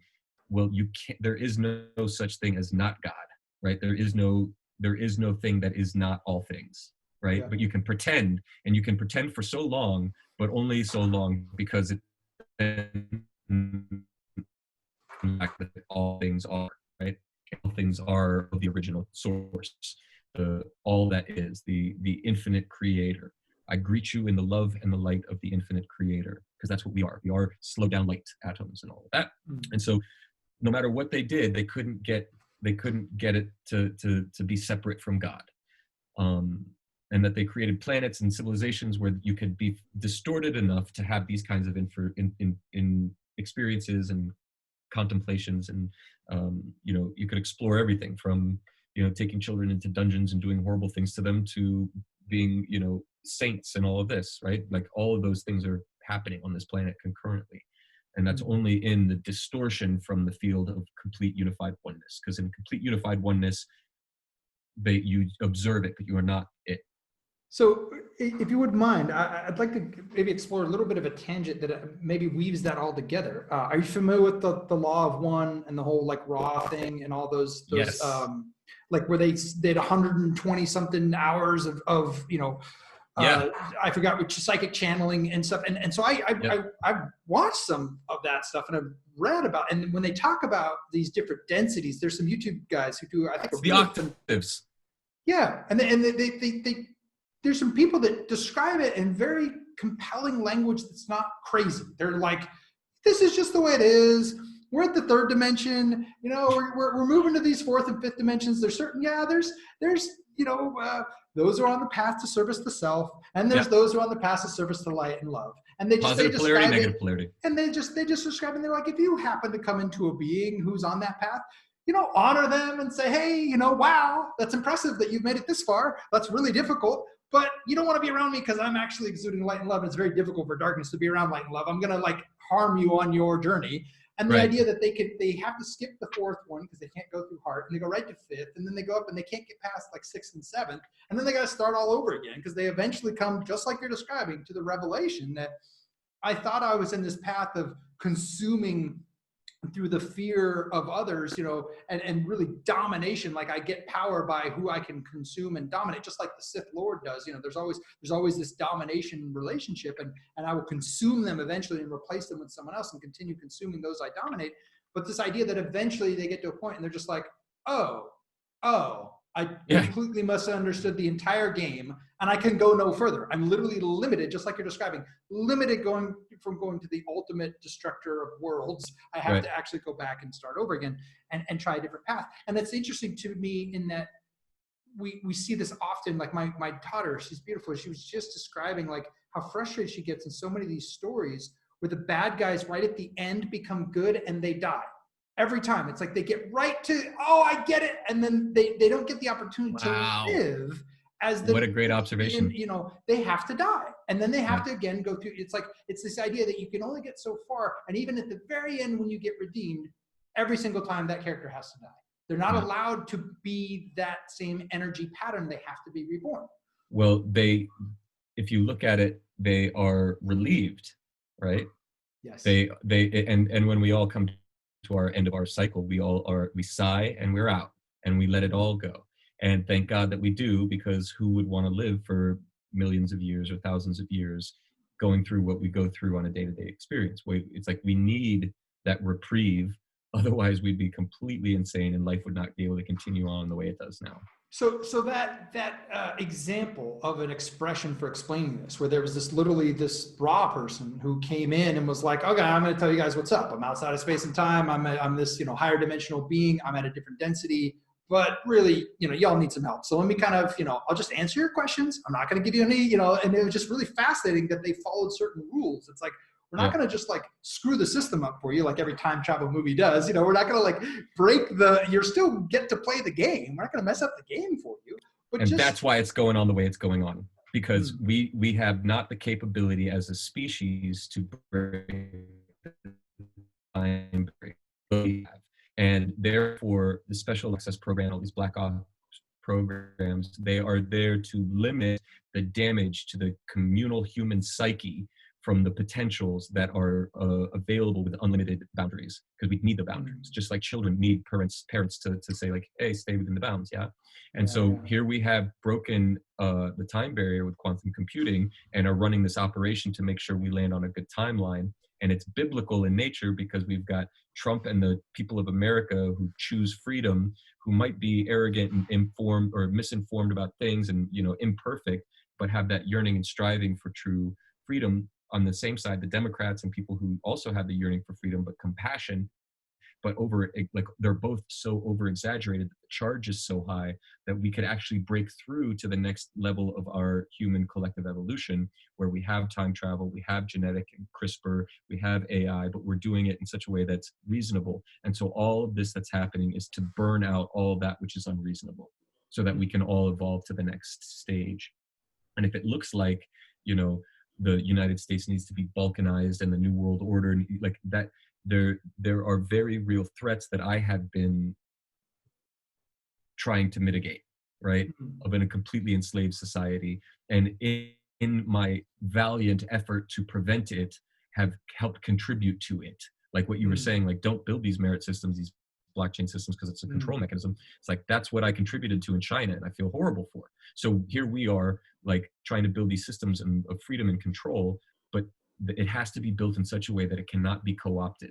And this is why I do not believe, with all of the value and good that all of your friends and the people in the same kind of field that we're in are doing, that it's dangerous, because they may or may not have the personal integrity and understanding to prevent that which they become the harbingers of death, right? Yeah. And that's why if the Earth is a supercomputer processing all of these processes, like, I'm accessing their work without even having to fucking, you know, go and sit and have a conversation with them. Like, as you tell me what you're telling me, I'm having ideas about, oh, this and that and that. And it's probably what they're doing. And it just happens to be this transference of data. And like, we're all benefiting from everybody else's work. We just are not necessarily conscious of it at all times. So if we're able to do that and access that and be integrous and be unshakable and be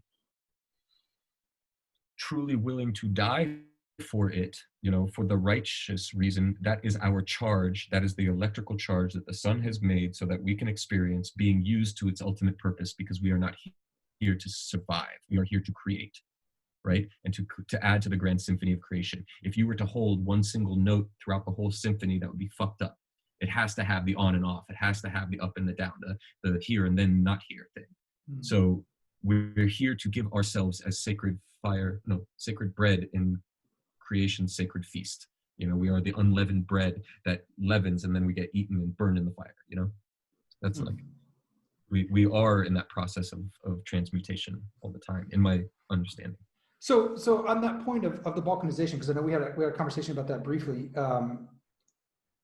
I was thinking about Afghanistan, for example, and I was listening to a dialogue earlier, and it talked about how it was like, so they actually saw a T-shirt that was like, "This is where empires come to die." You know, it's the idea that, like, throughout history, you know, people that have, you know, whether it's the Russians, the Americans, you know, try to take over this group of people, and for whatever reason, whether it's their strong, very deeply held religious beliefs, or their strong tribalism, their decentralized nature, you know, whatever it is that gives them this kind of decentralized perspective on things, distributed perspective on things, has made it very difficult. And my perception has been in almost the opposite polarity of what you were describing, saying, you know, oh man, we got to keep the United States strong. We got to keep, you know, people like Trump, you know, he's such a great hero. He's our savior, you know, whatever, you know, that's like what comes across sometimes. Whereas I'm looking at it going, how much harder would it be for this, you know, it's so much easier for a ruler to come in and say, okay, I'm taking over the plantation. Who is the previous slave owner? Okay, who? Tell me who the boss men are. Tell me who the Uncle Toms are. Who's got the, you know, who's controlling the whip? Who are your crackers? Who are the people that can crack the whip and have, you know, everything in place so I don't have to lift a finger? I just want to know you got the control structures, you've got the hierarchy, everything's structured. I can just roll in and start collecting my pay now. Thank you very much. Whereas you come in and you have this fully decentralized, this autonomous as possible individual frequencies, where it's like, wait, I just want to come in and take the fruit of your labor. And they're like, no, we don't do that here. We don't do taxation. We don't do this. We don't do that.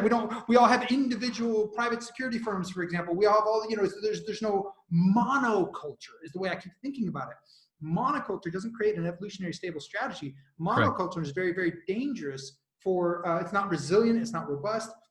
And if we had a society and a culture that was hyper local, hyper decentralized, hyper personal responsibility, people growing all their own food and things like that. You know what I mean? I look at that as the other side of the, that would be impenetrable for these overlords to come over and take, and because it's just too difficult to extract. Imagine, free range chickens all over. It's like, I can't get all their eggs because they're all over the freaking place, Yep. But then you don't have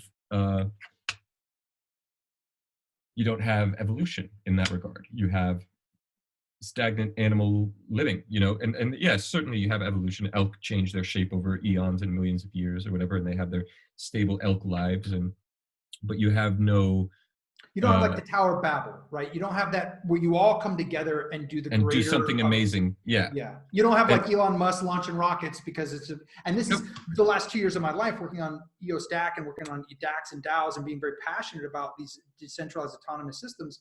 The grim reality is, it's like, man, it's really freaking hard to get people to like take personal responsibility and not have a boss, where the boss is like, look, show up or you're fired. It's like, no, like you just wanting everyone to be there, and all of a sudden there's no newsletter for 6 months because the person like, well, I had some stuff going on in my life and I couldn't focus on this, myself included. I've got other things I gotta focus on. It's the tragedy of the commons. It's Eleanor Ostrom's, you have the 8 challenges for the tragedy of the commons.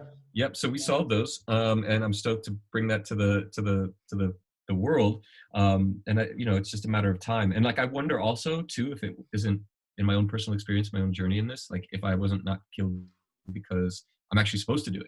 And we've talked about this. Like, I feel like I'm destined. That's what I was touching on a little bit. It's like they're smart enough to know, let's let a certain number of neos do their thing because it actually benefits us. Let's let them free. And it's the idea that everybody wants free range eggs. It's like, what if blockchain is that, city of Zion that's been destroyed 7 times already, this idea that it's just a mechanism of control. But the idea that, as we saw in that movie, it's like, okay, well, this time we'll let everyone go free who wants to. We'll let everyone escape, and we won't destroy Zion. We'll let it prosper, and we'll have this nice equilibrium balance. We'll have this, and it's the idea that if you could build something that was more so here's an interesting example. The advancement of VR. The ability for example, the worst I could imagine, a child molester, someone who's just like the worst of society, that we're like, no, just kill that person. They shouldn't exist. The idea that you could put them into a hyper-realistic simulation and they could experience everything without harming another conscious creature. Right. If there was a mechanism where we could, almost like, oh my gosh, I'm thinking Monsters, Inc., where they're collecting screams and go, oh, what if we could collect laughter? It's more powerful than the screams. It's like, what if we could give these dark energy beings a way to say, hey, look, we've tapped into this. We already know your story. You tap out at level 7 density. We figured this out for you. You know what? You could just bypass all that drama and how hard it is to like be around these other beings of light that you think you have to destroy, so you can just be around other darkness that you can extract from. What if we could just flip the narrative and say, hey, we figured out a way to just jump the system, go right back and start, and you could be like that character who gets to be redeemed, but you don't have to die. You could actually be reborn in this existence and continue. What if? This is the narrative of the idea that, next to Christ on the cross was the thief and the sinner. They get to be renewed. Yeah. I don't know. I just, because I keep coming back to, if this thing is really happening, there are these dark entities that exist, and there are these overlords that exist that are literally extracting adrenalized blood from children, like these horrific things. If that's going on, people are waking up to it and they're understanding the Epsteins of the world. And there's people like you and I trying to build systems that can work. It's like, practically, what does that mean as far as it's like, there's a part of me that wants a new world order in terms of, I want a currency that's not so effed up like we see in central fiat currencies. I want a currency that is uncontrolled. Like Bitcoin is a world currency. You can't deny it, right? But I don't want the tribalism and everything else that I see that screws things up either. The nationalism, these things that actually become harmful to our evolution. Yeah. So if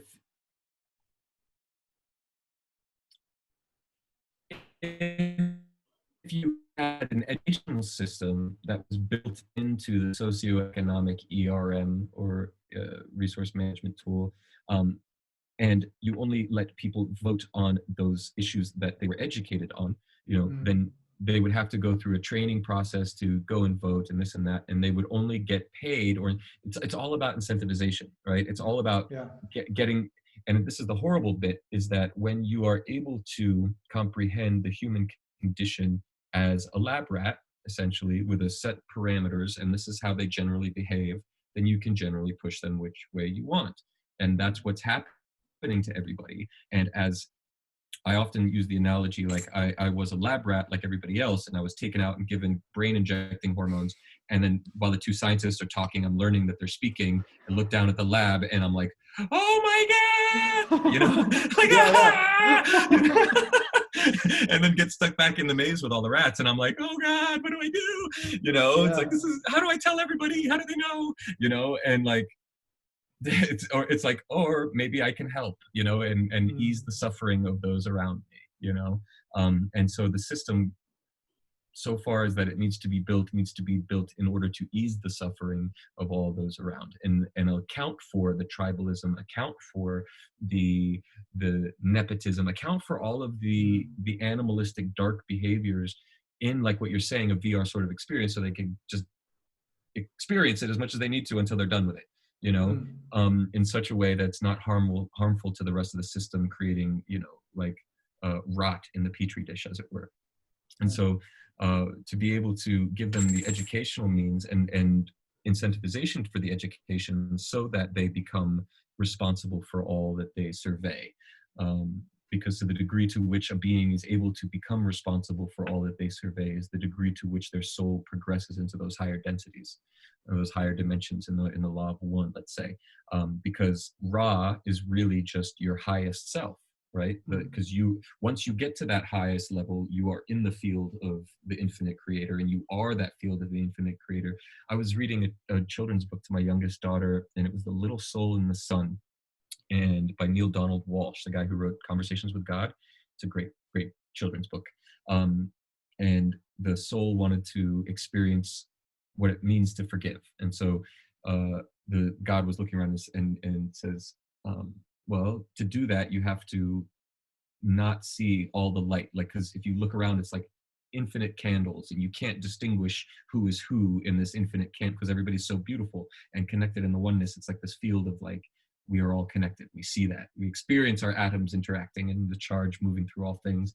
And so therefore, whatever we dream comes into existence, but we're not experiencing it because we're not limited enough to experience it yet. So then we go to Earth, and one of the lights comes and says, I'll be the bad guy so that you can forgive me and experience what it's like to have the actual experience of forgiveness. So it's like this. So these higher density beings, to come into this planet, they actually have to look like light or take on a form for them to be able to interact with us. And that's actually like hard, because it sucks to be limited from everything that's amazing, right? It's hard to be cut off from everything, to be distorted to such a degree that you are in this form that like you're in a process of constant decay, you know? So it's a challenge to be here. Especially for like higher density beings who experience nothing but love, to come into a place where everybody wants to hurt each other because they don't experience that. But it's sort of like you said, the sock puppets. It's like, well, this is the VR realm where everybody gets to experience all that negative stuff. I'm getting kind of tired. I don't know how long we've been going here, but yeah, no, we've been going a couple hours. We should probably probably cut it. And I would like to process this and think it through and see what a version 2 will take us, because I think we are an accelerant, and I want to actually have a conversation about timelines, because I hear that language often. We jumped the timeline, we skipped the timeline, we're on a different timeline, we're in an accelerated timeline. That would be a really fascinating conversation, because I do think things are moving quickly. You know? I think we hit a waypoint where time could have gone one way or the other. But if you think about it, like, you know, those UFOs, it's like they go so far and just shift, but we have inertia in our experience of time. So if we split, like we have just recently split, so it's still close enough that it could go like this. You know what I mean? Like, I mean, yeah, and I've heard all kinds of, I've heard some arguments that we were supposed to have Armageddon a while back, and we Yep. did a certain number of things that Yep. basically kept us going as if everything's Yep. all good when we're supposed to be Yep. experiencing Armageddon. And so Yep. like this might even be the jump track back to the Armageddon track. I mean, who knows, right? I mean, I honestly personally believe that we avoided the Armageddon when Hillary lost. We would have been at nuclear war with North Korea. I think Trump had the right information when he said that. Wow. And when this virus, we would have all been locked down. We would have been in it. I mean, it was really bad. Like it kept me up at night, because of my abilities or whatever. Like I used to, when I was a kid, to some degree, I still have this capability. I used to be able to pick up a thing and know who had made it, what they were thinking when they had made it, what their life was like. Like I could sense stuff, and it was like a trick we played at home. Like they would, all right, tell us about this thing, tell us about that thing. So I feel like I see these timelines and experience them so deeply and profoundly, and like sometimes I don't know if I'm creating or precognating. Does that make sense? Like yeah. And so you ever see the video game Myst? Oh, I'm man. familiar with it. I'm familiar. Where they could write in the book, and they learned that what they would intimately describe with the perfect correct language would create a world they could go travel to. Yes. And it was just like that. And there's I actually read all the books too. There's actually books that were written that go with the video game.